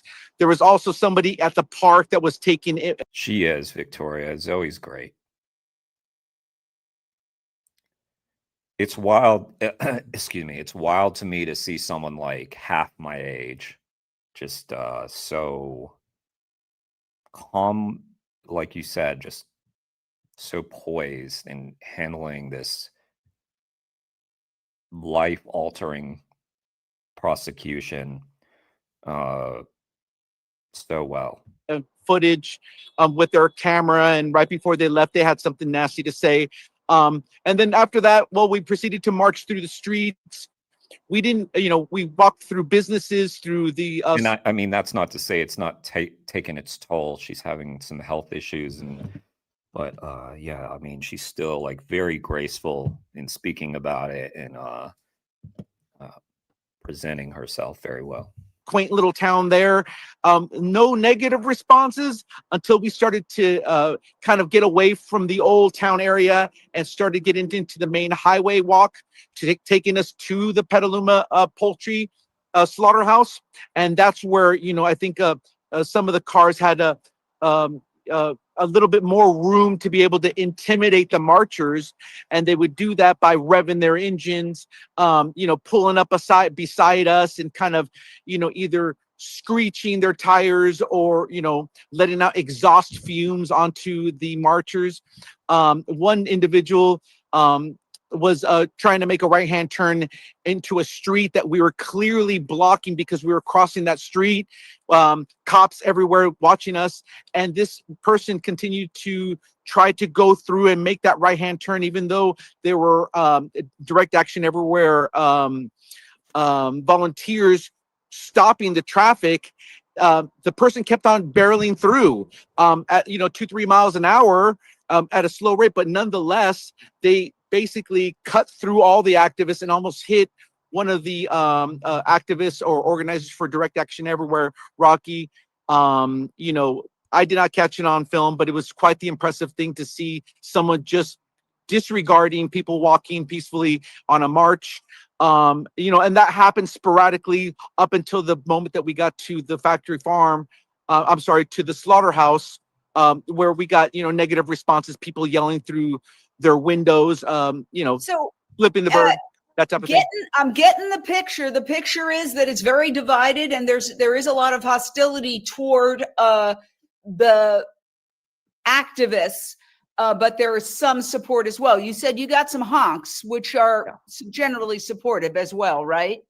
Yeah, we got the little chirpy honks where it was kind of not aggressive, and you could typically tell by them waving or putting a peace sign up or a thumbs up. But then the ones that were kind of a blaring horn, and you could just tell. It's a town divided. Let's just put. It's a town divided, and it's a town that's been riled up by their farm bureau and the millions and millions of dollars that they spent on the anti-J campaign, the No on J campaign, where they had signs up all over the place, spreading misinformation about the activists. And yes, this is a very hostile territory. I'm not going to even sugarcoat it. It is not friendly territory in the way that maybe they thought it would be at some point based on its political affinities or whatever. Yeah. Absolutely. Now, what's really interesting, and I'm going to ask the indulgence of our panel, but it's very, I think, apropos, is that Unchained I guess the best way to describe it's a farm community. It's farming. It's farm. That's what it is. It's a town that reveres farmers the way that they celebrate veterans, like I have never seen, like I've said this before, I've never seen a more coddled industry. Support your farm. They act like they're veterans coming back from war. Is it thin skin? What is it that they need to be constantly blown? TV was actually there when the rescue, the day, the rescue. Just in time for me to make inappropriate comments. Here's Nilf. What's up? Well, my view count had plummeted, so maybe I need to just spice it up a little more. And who better to have by my side for that than Nilf? Rescue happened. We were covering the animal liberation convergence by direct action everywhere. We never went on private property, but we headed up to Petaluma, not really knowing where we were going or what we were doing. We were just told, go to this location and something's going to happen. So what we're going to show you right now is a 5-minute video of what was happening outside the slaughterhouse on the evening, the same night that Zoe Rosenberg had gone inside, I believe, earlier in the evening. Very dramatic event that went into the wee hours of the morning. Let's check it out, and then we're going to discuss it on the other side. When we last left off, we were driving from Berkeley, California, almost 40 miles northwest to Petaluma, wondering what would happen next on this animal rights mission under cover of darkness. Upon arriving, we were soon following groups of direct action everywhere activists walking towards a chicken slaughterhouse. As we neared the location, we were greeted by a line of activists holding signs that read, "Right to Rescue." Moments later, we got a real taste of what that means. We're here, as Sasha said, with a couple hundred activists out here to support our friends and support the chickens who are suffering unimaginable cruelty inside this slaughterhouse here behind us. We're in Sonoma County. Over 200,000 chickens are slaughtered each week. We have a rescue chicken right here. We have a life just saved from the slaughterhouse. Thank you so much for saving her. Can you tell us anything? Did you go inside? What can you tell us? I'm speechless right now. Speak up. I don't have much to say right now. I'm just speechless. We went inside and we helped to liberate this little baby here from a truck that was going to be slaughtered very soon. There are more that are on their way out. Wow. Well, please help us take action. Contact the Sonoma County District Attorney and ask that they prosecute the corporations and not the activists. And please share this live stream. Share this live stream. We need to get this out everywhere. We need to scream it across the world. We have more birds that have just been rescued. Here's one. We rescued the birds. They were going to die, and we know that they didn't want to die, so we took them out of the terrible situation. Yeah, let's get them out of here. We gotta get out of here. You can see this one has blood, vomit, very sick, will barely move in my arms. We've seen about 12 lives probably be saved. 4 before we came here, another 8 while we sat here and watched them come out. And this place doesn't like it when people are here. When people are here, it diverts the trucks to different locations. And thankfully, our friends are vigilant and they watch where the trucks go. And some of our friends just saved 5 more chickens from a truck. Who could imagine 17 precious chickens have been rescued? I mean, I am just beyond words. And if one more is rescued tonight, that'll be even much better. And we'll see. DXC is so strong. It's unbelievable how they pulled this off. There's nothing normal or natural about this. So this is damaging human health. This is damaging the environment. And these facilities, it's time to shut them down and stop prosecuting activists who are doing the right thing by taking sick and dying animals out of places like this and instead prosecute the companies themselves. Of course, as police arrived, the question was, would they see the removal of chickens as rescue or theft of property? Activists argue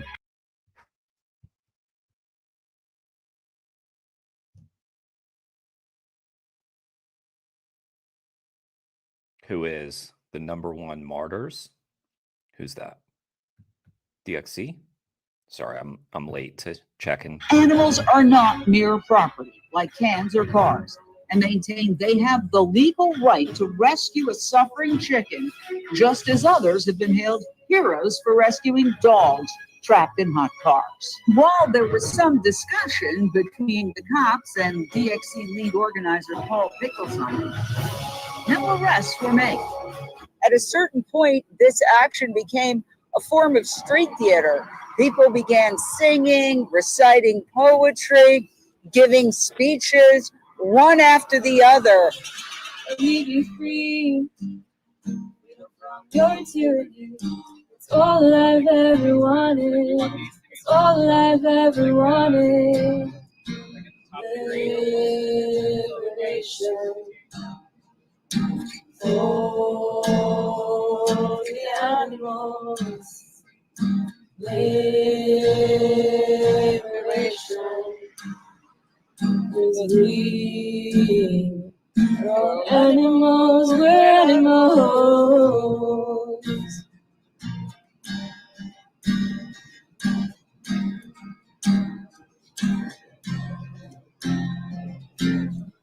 Go on, be brave.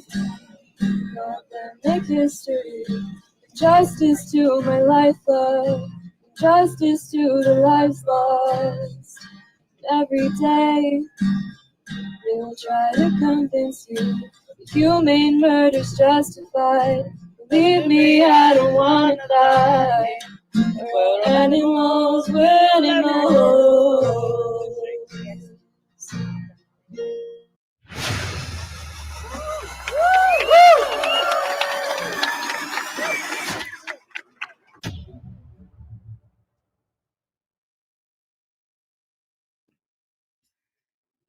So there we have it. Oh, farmers. Yeah, of course. Of course, they're the yeah. They need everybody to pledge their support to them daily, or else they can't function. Just like, me and you, we need everybody, the community, to pledge their support to us daily, or we break down. We break down into tears, puddles of despair. Puddles of despair. I actually do. I actually do that when people don't pledge their support. I need a bumper sticker. I support Jeremy. like the farmers have. They got bumper stickers. See them everywhere. Yeah. No, war heroes, those farmers. That was going on outside. You heard Paul Picklesheimer, the lead organizer, say 4 chickens were rescued prior to us all arriving. Those are the 4 chickens that are at the center of this historic legal battle right now, this criminal case. But what I find fascinating, and I would like to hear what everybody else has to say, looking back on that, everything was so casual. The law enforcement came, they chatted, they left. It was like no big whoop. It was big, friendly. No sense that there was any hostility or anything else. But yet now, Zoe Rosenberg faces up to about 5 years in prison. What are your thoughts? Let's do a round robin, starting with Paige Parsons Roach. Okay. So here's my question. How, from this moment to the next moment, what happens? I don't know that part. Well, there were months that passed. So that happened in 2023. And then Wayne Hsiung went on trial, and Wayne Hsiung was convicted. And when he was sentenced on the very day. Such a great photo of Wayne, by the way. We see that photo all the time. When he was sentenced, on the very day that he was sentenced. I love that on Wayne's Facebook, he's got the photo. I think it's still there. His banner photo is that long stretch. It's really an incredible photo where he and one of the more friendly officers, actually, from that event are just facing off with all the people in the background. It's really cool. It's cinematic. In November, I believe, of well, I don't want to give a date, but on the date that he was sentenced, Zoe Rosenberg and various other people went from the courthouse where he was sentenced and put in jail, and they started marching to the sheriff's office to deliver more documentation of what they said was criminal animal cruelty at the facilities in Sonoma County. And that's when they were arrested. And it wasn't just Zoe was arrested. A lot of people were arrested at that moment. Rocky, but who Johnny was saying that he almost got hit by a car during their march, apparently. And so it was not expected. That arrest was out of nowhere. It was just a shock. And Zoe Rosenberg herself has described being shocked when she heard her name called out by law enforcement. She actually thought they might be coming to collect the documents that she had been trying to submit to them, alleging animal cruelty. But no, they chose that moment, probably knowing that there were going to be a lot of supporters there for Wayne Hsiung and that Zoe would be there. And that was the moment they chose to arrest Zoe. And there's Rocky Chow and others were arrested, but the charges against the others were dropped. And ultimately, it's only Zoe that is going on trial. Does that make any sense? Absolutely. This is I did not realize the development of this. I didn't realize the timeline. So here's where I'm left with is that, again, when you see these activists in the streets singing songs, putting up peace signs, as Johnny was saying, when people were driving up and acting aggressively, we're committed to being a peaceful movement, and by no means extreme in the sense we're not extremists, but we might move to some extreme behavior to get the word out. And I believe that's where the intent of Zoe needs to be, allowed for the expression of why she did this. Because I go back to, I always like to think about, why do people do what they do? Why do people do what they do? Why are we spending time on this social justice movement, right? For the past, for me, 10 years, well, really 8 years to call it the truth about it. Once I learned the truth, I knew I needed to get the word out. And so I thought, how do I do that? Well, social media is a great way. And other people have taken it to themselves to want to show the truth. And Zoe herself had apparently previous documentation that they had been investigating for 7 years. That part. 7 years. Right. And now I think it's very important to remind people that in this trial, all those investigations are not going to be admitted. So there's going to be no video, the kind of video that we showed, except for her rescuing those chickens. And there's some security surveillance footage of that same incident. But Okay. But with Carla in place, she can tell a story about this, can't she? She can use her words. So that's the other thing. It's all about the narrative that's going to now be put forth. Yeah, but that's what we were talking about earlier. Like the pictures would do a lot more, I think. But there's the downside of, did they let in certain pictures that make it seem like it wasn't as bad? And then, with DXC's commitment to transparency, are they going to say, well, yeah, let's show all these photos? I don't know. Yeah, I'm sure there's going to be an active debate on the, well, there is. I'm sure it's being debated probably as we speak. Important. Coming from whoever's allowed in the room to paint the picture with words and expressions and being very selective about how they maneuver through all the questions, the Q&As and so forth. Yeah, another thing is that when she's doing that, when she's describing them, there's going to be constant, at least based on what I've seen in the past, she's going to get constantly interrupted probably. And I don't know, possibly might be muzzled in some ways of what she can say. Yeah. One of the things that I'd like to mention, and I'd like to get everybody's, well, first of all, let's get reaction to the video where you saw what was happening on the outside. In fact, when I heard Zoe was arrested, I had no idea it was the same night that we were reporting on what was happening on the outside. What are your thoughts, Renee King-Sonnen, on that?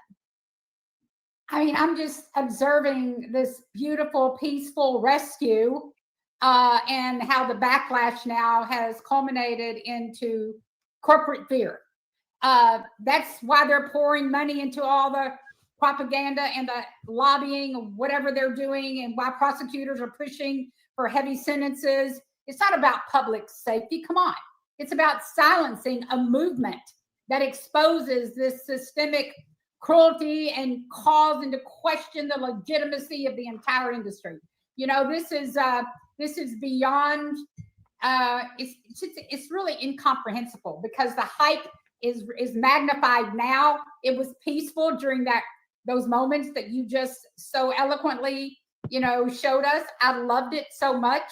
And so I'm going to grab some hotter coffee. Be right back. So why now?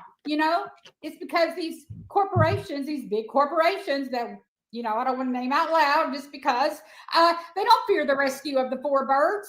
They fear the stories of these 4 birds. They fear the public seeing them as individuals with names: Poppy, Ivy, Esther, Azalea. That's when they become someone, the public gets to see it. I've seen it happen time and time again at Rowdy Girl Sanctuary. When animals become someone, the public sees them. Until then, they're just meat. I want to go to Lindsay Baker. You've been watching this. What are your thoughts? Well, the one thing that keeps coming back to me that no one's even talking about, let alone, the huge, elephant in the room of the animal cruelty, is the fact that they keep saying, well, people have to wake up, people have to see what's going on, and do they want to know? What about their food supply?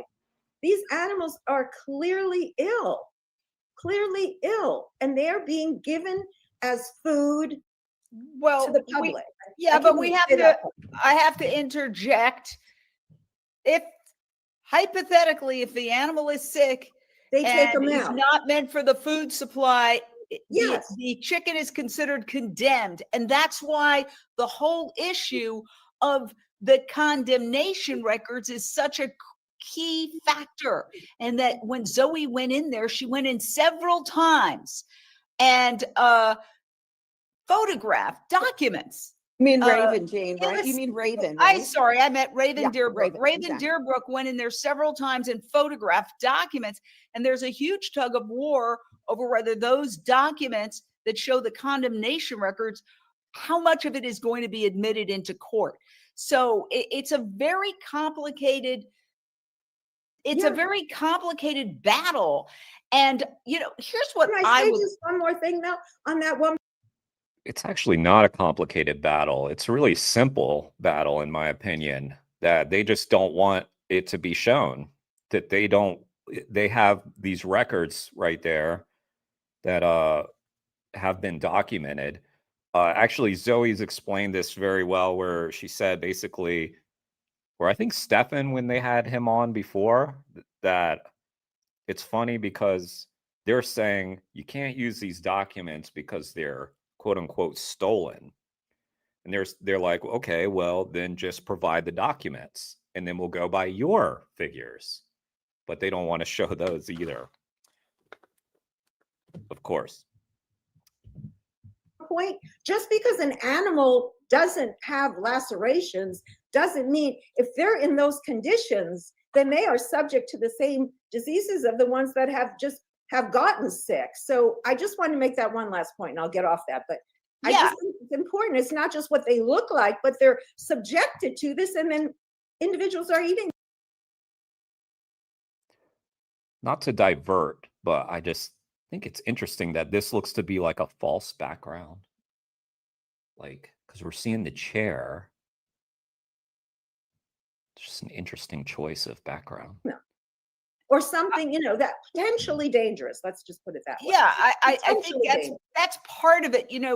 What I was thinking about last night, this came to me because the judge ruled that Zoe Rosenberg cannot use the necessity defense. And the necessity defense is basically, she felt she had a legal, moral justification for entering and taking these chickens because she had tried to report what she alleges is criminal animal cruelty for years and was ignored. So she felt essentially, if I saw a dog in a hot car, I would have the legal right to break that window to get the dog out. And therefore, I know these animals are suffering. Zoe's saying in her mind, Nilf, how you doing? How's your day going? I got to get the chat rolling a little bit. Everybody's so quiet.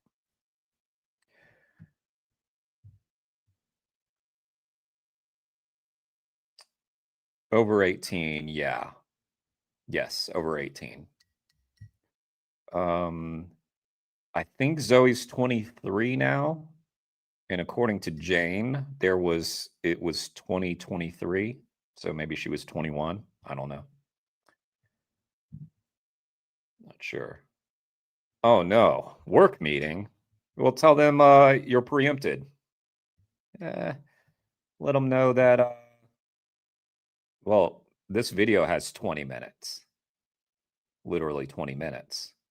Almost, look at that. 41:58 to 101:59. Literally 20 minutes and 1 second. Can you be late by 1 second if I shut up and click play? have the legal right, since the law enforcement is not enforcing California's animal cruelty laws, to go in there and take these animals out.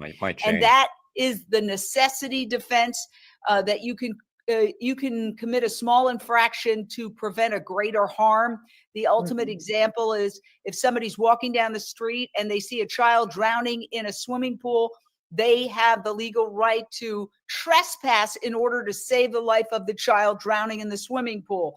But what I really thought about was, gee, that's one way of looking at the necessity defense, but the prosecution has its own way of looking at its own necessity defense. And essentially, the prosecution and the establishment is saying, well, we have a necessity to defend this industry because it is providing food to people. And that is their necessity defense. And indeed, the company has, and they've made reference to that. The folks who defend industrialized animal agriculture have made reference to the fact that this is an essential industry. Okay, California Poultry Federation, Petaluma Poultry has long been a leader. Free range, organic. Guys, look away. It's fine. It's free range and organic. And free range and organic. They're known for taking great care of their birds, as well as the company itself saying that the extreme group DXE has the ultimate goal of ending animal agriculture altogether and imposing a radical agenda that would threaten the livelihoods of Sonoma County farmers and the food security of millions of people who rely on animal agriculture. Power of words, right? Organic, free range, radical, extreme. That's a similar theme to what was in these glossy brochures that were mailed out to thousands of SupportOurFarmers.com. Support them. People in this county as jury selection is getting underway, or prior to jury selection getting underway. Support farmers and employees. So my point is that a valid necessity defense? It's a cultural necessity defense, and it's used over and over again to justify animal agriculture. But just as the prosecution has made a point of pointing out that all the defense witnesses are vegan, I can make a point of pointing out that everybody on this panel is vegan. And guess what? And we'll add Johnny back in because Johnny is rejoined. We're all doing fine. The only time I ever remember eating chicken was on vacation as a 7-year-old. And I guess my parents kind of got lost in the vacation, whatever. And it was one of the only times that I remember came in a basket and it was a chicken leg. At age 7, that was it. And here I am. Wow. And I don't even want to tell you what age I'm about to turn. I've been trying to keep it secret, but words out. But in any case, here I am many decades later without eating animals. And I'm doing just fine. And everybody here is doing just fine. So this idea that this is an absolutely essential industry. Indeed, it was labeled an essential industry during the COVID pandemic. It's not an essential industry. And I could say that unequivocally because millions of people are living without eating animals, and they have better health stats, according to books like the China Study and documentaries like The Game Changers. They have better health stats than heavy meat eaters. So I would like to get some thoughts on that. And let's round robin it. Renee. Well, I mean, I've been vegan now 10 years, and I haven't died of kwashiorkor, which is protein deficiency. In fact, nowhere that I've ever been in any hospital is there a department of protein deficiency like there is heart disease or diabetes. We don't hear of people having, dying of protein deficiency. It's a huge concern, though, Renee. Huge concern. Okay. Don't discount that people are very terrified of not getting their protein. Anything we eat as a nation, too much protein. So all of that again is big hype.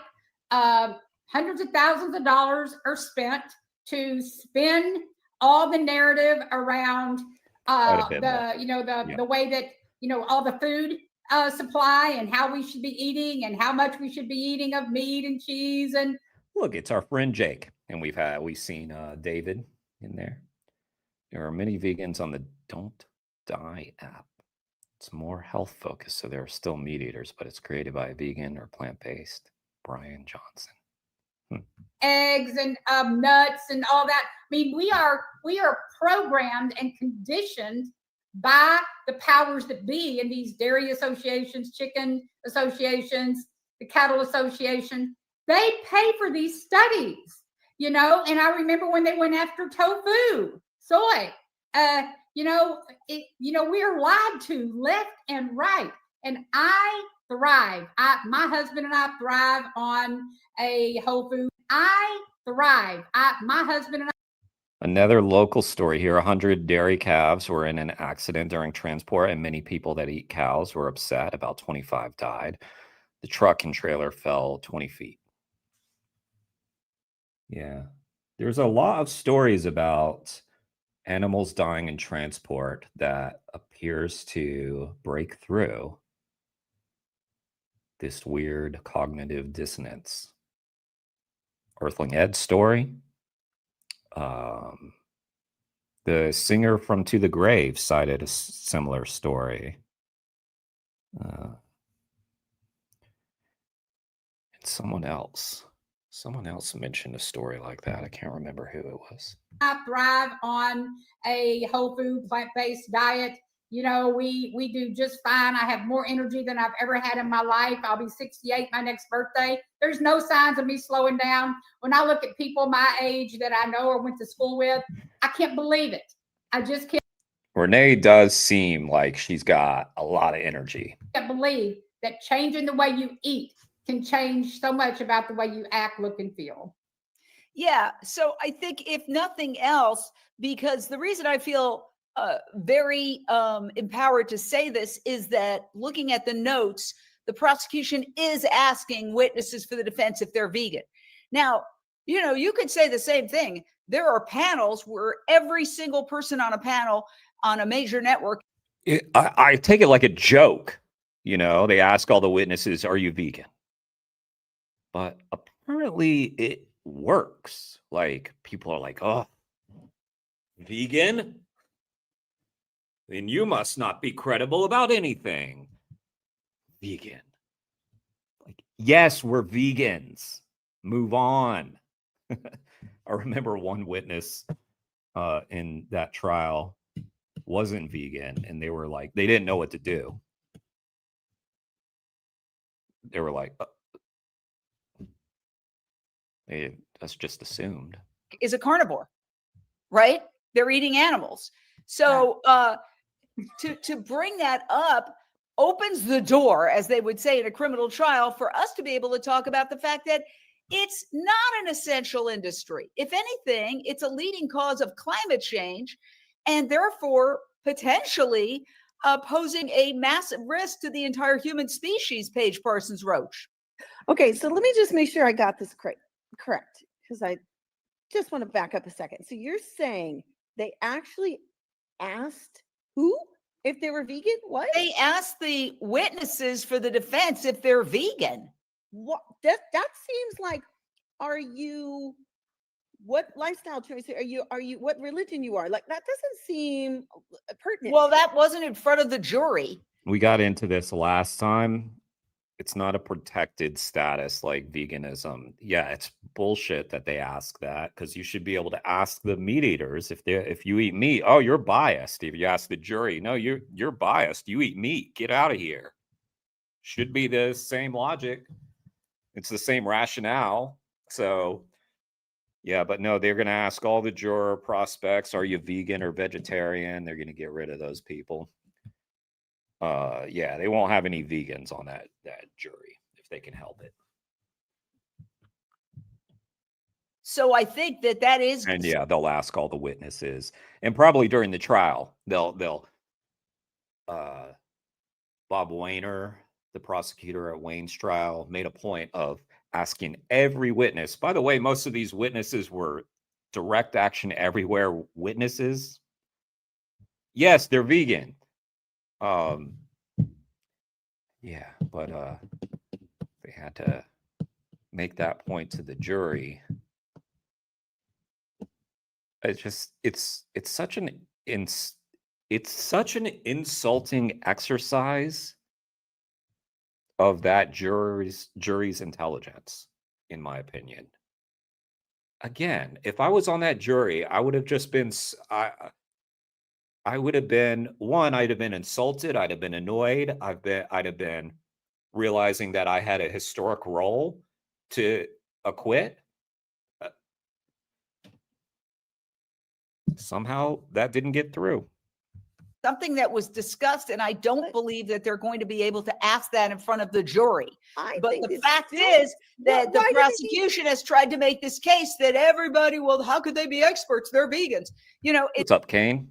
Yeah, I thought I'd do a stream at a different time, because I had a little time to kill before.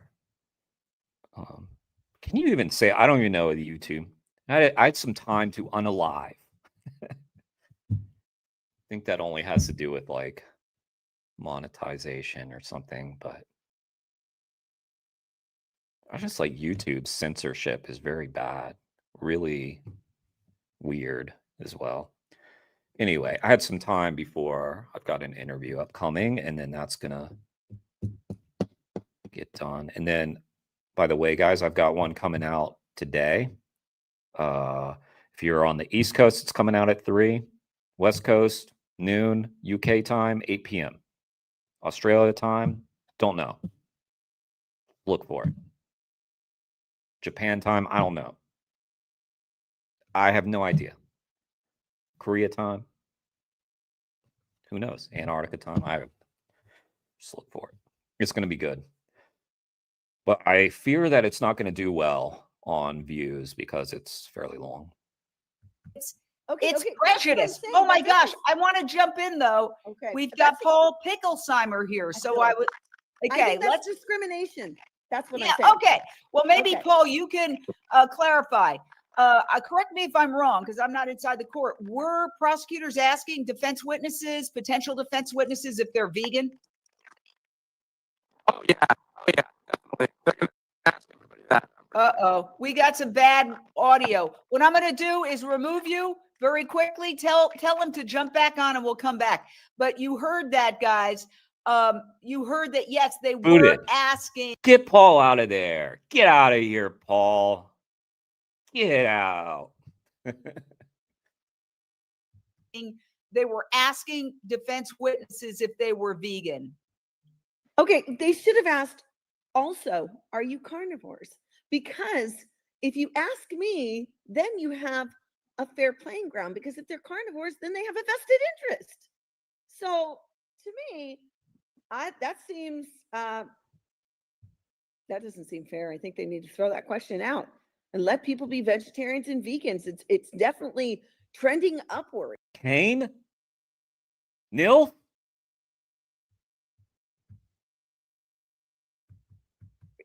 So, okay, Jane's on the phone. I wonder if they could throw out that question. They should allow the jury to eat what they want. That does not seem fair. That incites me. I'm Well, I frustrated mean, by that part. look, you could even ask jurors, and I don't think it's fair, but if you're going to be doing that, then ask jurors, are they vegan or are they carnivores? You could try to have people thrown off the jury for being meat eaters. Or you could demand that the jury is half and half, so it's completely fair. I mean, if you want to be absurd, then we need half of the jury to be vegan so that it's a fair playing field, isn't it? I can hear the All right, bad so audio. I think we might have Paul Picklesheimer back. Thank you, Paul. The Let's audio's hear you. bad. I hear it. Testing 1 2. Yeah, we can kind of hear you, but Check Johnny, I 1 2. don't think you're in the same place you were yesterday. Get back to where you were yesterday and come back to us.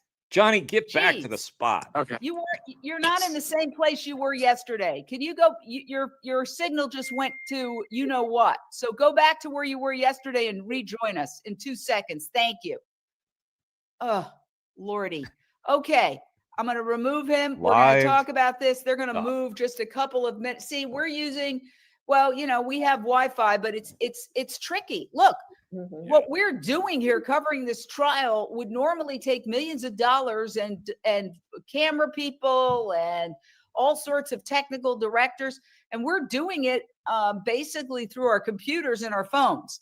So let's see one more time. Oh, my dear, Johnny, what's happening with you? Johnny. Black screen. Okay. Sounds like he's dark. Okay, here we go. I'm going to remove him and we're going to get, we've got it. Thank you for waiting. Here we go. Thank you, sir. Oh, that's okay. clear. Yay. So what is this about questioning jurors? Yeah, they've definitely asked the jurors or the witnesses if they're vegan or not. And the judge says he'll allow that because it speaks to our bias and our motive.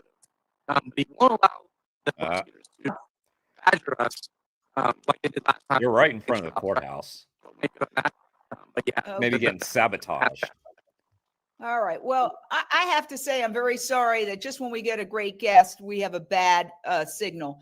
But all I could say is that you have confirmed for us that the prosecution was asking the defense witnesses if they were vegan or not. And the other thing is, are they asking other people if they're meat eaters when they take the stand? No, No. So, not at all. Not at all. So that's They don't ask that. Yeah, it's We an should, inherent. that's, like maybe that's on us. And by us, I mean them. And by them, I mean the defense. Maybe they should. Raise your hand if you eat animal products. Your Honor, as you can see, we have a biased pool of jurors here. We're going to need to. Probably wouldn't go over very well. Prejudice, as if to be vegan somehow makes you either unqualified or biased, but there's a carnistic bias that's not being addressed at all. So, Paige, jump in on that. That part. I mean, we live in this carnistic world that we're already fighting against this. We have to convince people that animals' lives are worth more than $24. And at the same time, I mean, it's just nuts. It's nuts. I'm out here in the suburbs and I leave this mindset of it really is kind of a brainwashing that we've been through. And now here it is, a 23-year-old young woman is fighting for her freedom to bring the truth, compassion forward. And they're asking that question. That really incites me. That definitely is a prejudice. I feel like that needs to be thrown out. Wait a second. Let me make clear one thing. Paul, they're not going to be able to do that in front of the jury, right? That was just outside of the jury. Oh, they will do it. They will do it. The jury as well, I'm sure. I'm fairly certain they'll do that because they did that in Wayne's case. Yep. And I think they'll do that here. I think they're going to ask everybody. They're going to ask everybody if they're a vegan, as though it's like a thing, as though it's something disqualifying. Yeah. The witnesses if they're vegan or not. Yeah. And they're going to ask them if a direct action everywhere They asked Paul when Paul was the witness. They asked Paul has a mission to end all animal use in the U.S., which that is one of our goals. So, but they're definitely going to ask that. They're going to try their hardest to paint us as radical vegan lunatics, and yeah, it's just a shame that I don't think we'll be asking them if they eat meat, but we should, in my opinion. Yeah. Well, it's very interesting. The whole. Yeah. When you're a witness, I don't know, like you're supposed to just answer the question, but I would be a hostile. If I was a witness, I'd be one of them hostiles to everybody. Because they'd be asking me, are you a vegan? I'd be like, are you a meat eater? I'd be answering with questions of my own. Like, I have a question, Your Honor. And he'd be like, stand down, sir. You're going to be held in contempt. It would be chaos. I think I'd be a good witness for entertainment purposes. I mean, maybe not. It probably wouldn't help matters.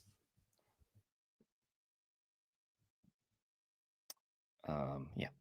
This is a portrait of cultural. And keep in mind, I'd also be like in a suit, and I wouldn't be myself. When I'm wearing a suit, I don't even feel like me anymore. I'm like a different person. I have to talk different, walk different, act different. It's just very weird when you're wearing that kind of clothes that I don't wear very often. So I'd have to let the real me come out, and it'd be weird. It would be incongruent with how I looked. It paints a portrait of where our culture is. And as I said this yesterday, I was watching this documentary about Victorian England, where on the West Side, all the polite ladies who were wealthy and making money off of their families were making money off the textile industry. On the East Side, they wanted nothing to do. They did not want any information about the horrific conditions that were literally just a short ride away from where they were living these pristine, beautiful lives. And that's why, the phrase "a tale of two cities," resonates. It was the best of times. It was the worst of times. And this documentary goes into the hellhole that the workers were living in, with no sewage, no even places to go to the bathroom. Children. I think a great example of that, I've brought it up on this before, is that newish film now, Zone of Interest, about the Nazis. There's another word I'm supposed to not use on YouTube, I guess. Whatever. The Nazis, okay? The fucking Nazis. Fucking Hitler, okay? All the words. They were, depicting the Nazis living on the other side of the wall of a concentration camp. Great film. Completely great parable, allegory, whatever, for animal ag. Perfect. Don't think that's what they intended, but and covered in filth and muck, but to mention it was rude. To bring it up in a painting could get fucking you Hitler. Shunned by polite society. So just make sure that I don't have any views on this. So I was watching this and going, oh my gosh, it resonates so much with what's happening today, is that if you show what's happening, you are committing a faux pas, a cultural faux pas, and you are considered rude. And you are offending those who do not want to know what is happening in industrialized animal agriculture. Namely, there is no nice way to kill 80+ billion animals every year. Or one animal. There's no nice way to kill one animal. Do you feel, and I, at the risk of, there's a little crackling, but you're making such good points, Paul, why this trial is so important? That this I do feel it's going to go down in history, but it's a cultural turning point, perhaps? Maybe. Let's hope so. I sure hope so. I think that needs to be a focal point. I don't know if it really will or not, but that's absolutely true what you say. We are shunned, whether that's, just getting, not feeling comfortable in our families' homes on Thanksgiving, or literally being threatened with prison like Zoe is. I think that's very important, and we've got to address that sooner than later. And I hope this trial serves as an opportunity to do that. Excellent. Well, I want to say we are so excited to have you, and do hope that you'll come back and comment throughout the trial. Absolutely. Thank you, Paul. It's been a really fascinating day, and we thought it was a slow day because they're still doing jury selection, but there is no slow day on this trial. This trial, everybody share out this video because you are a part of history, the fact that you're watching it. And the last thing I'll say is that a lot of times, if you look back in history. Yeah, even boring days at trials are always kind of interesting to me. It is interesting when you're in a trial with historic significance, even the mundane little moments too. And also, if you haven't been through a lot of them, it's just interesting to see how they operate. And you learn the little etiquette things, and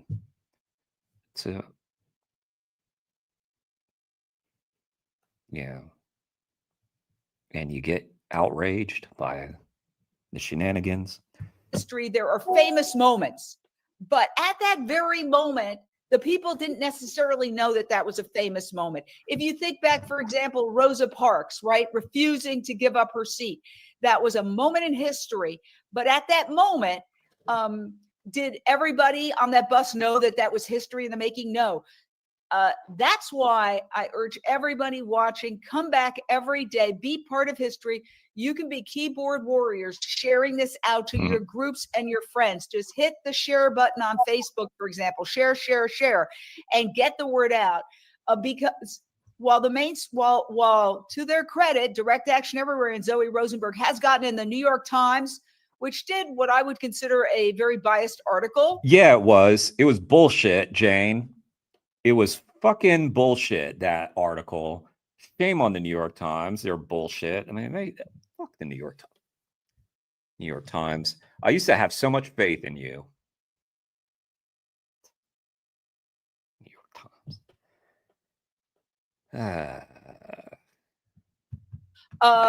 Basically very similar to what the Victorian ladies would have said about what was happening in the East End. But nonetheless, she got into the... That's what it was. The New York Times was being some Victorian princesses. New York Times, the most famous newspaper in the world. Yep. She also, there's been incredible positive op-ed in the Los Angeles Times.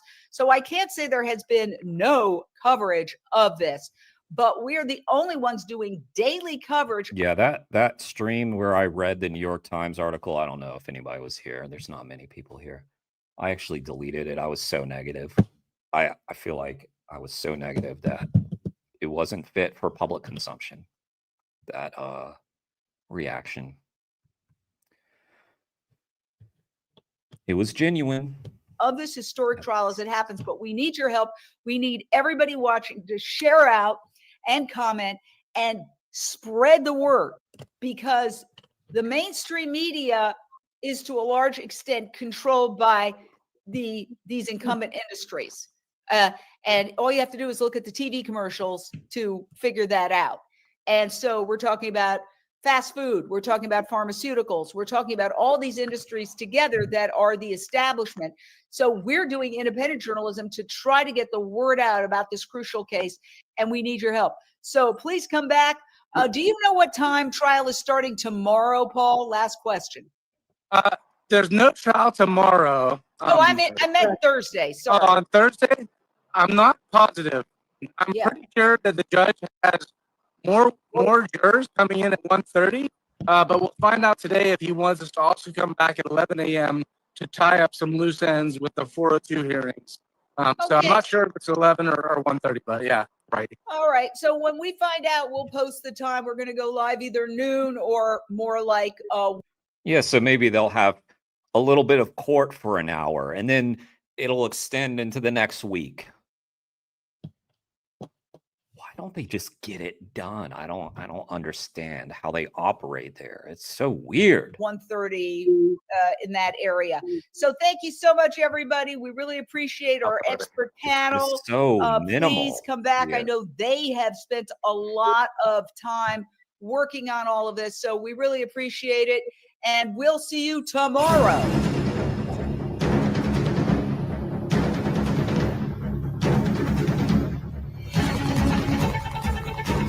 All right. We've seen that video a lot. Here is Jane's channel. Please do subscribe and make sure that Unchained TV gets the views that I'm siphoning, you know. But I know some of this stuff's, I guess, you know, there's like hardly anybody here, but sometimes it's fun to watch, you know, when we've got reactions and stuff. Anyway, but make sure that Unchained gets the subs, the views, because they're doing the work. All right, I'm going to go. Thanks for hanging, guys. Appreciate it. Be sure to look out for the interview coming out today. Again, that's 12 o'clock if you're on Pacific, 3 o'clock if you're on Eastern, 8 o'clock if you're in the UK. All right. Thanks, guys. Thanks for hanging. Kane, Nil, Victoria, everybody who was here. Take care.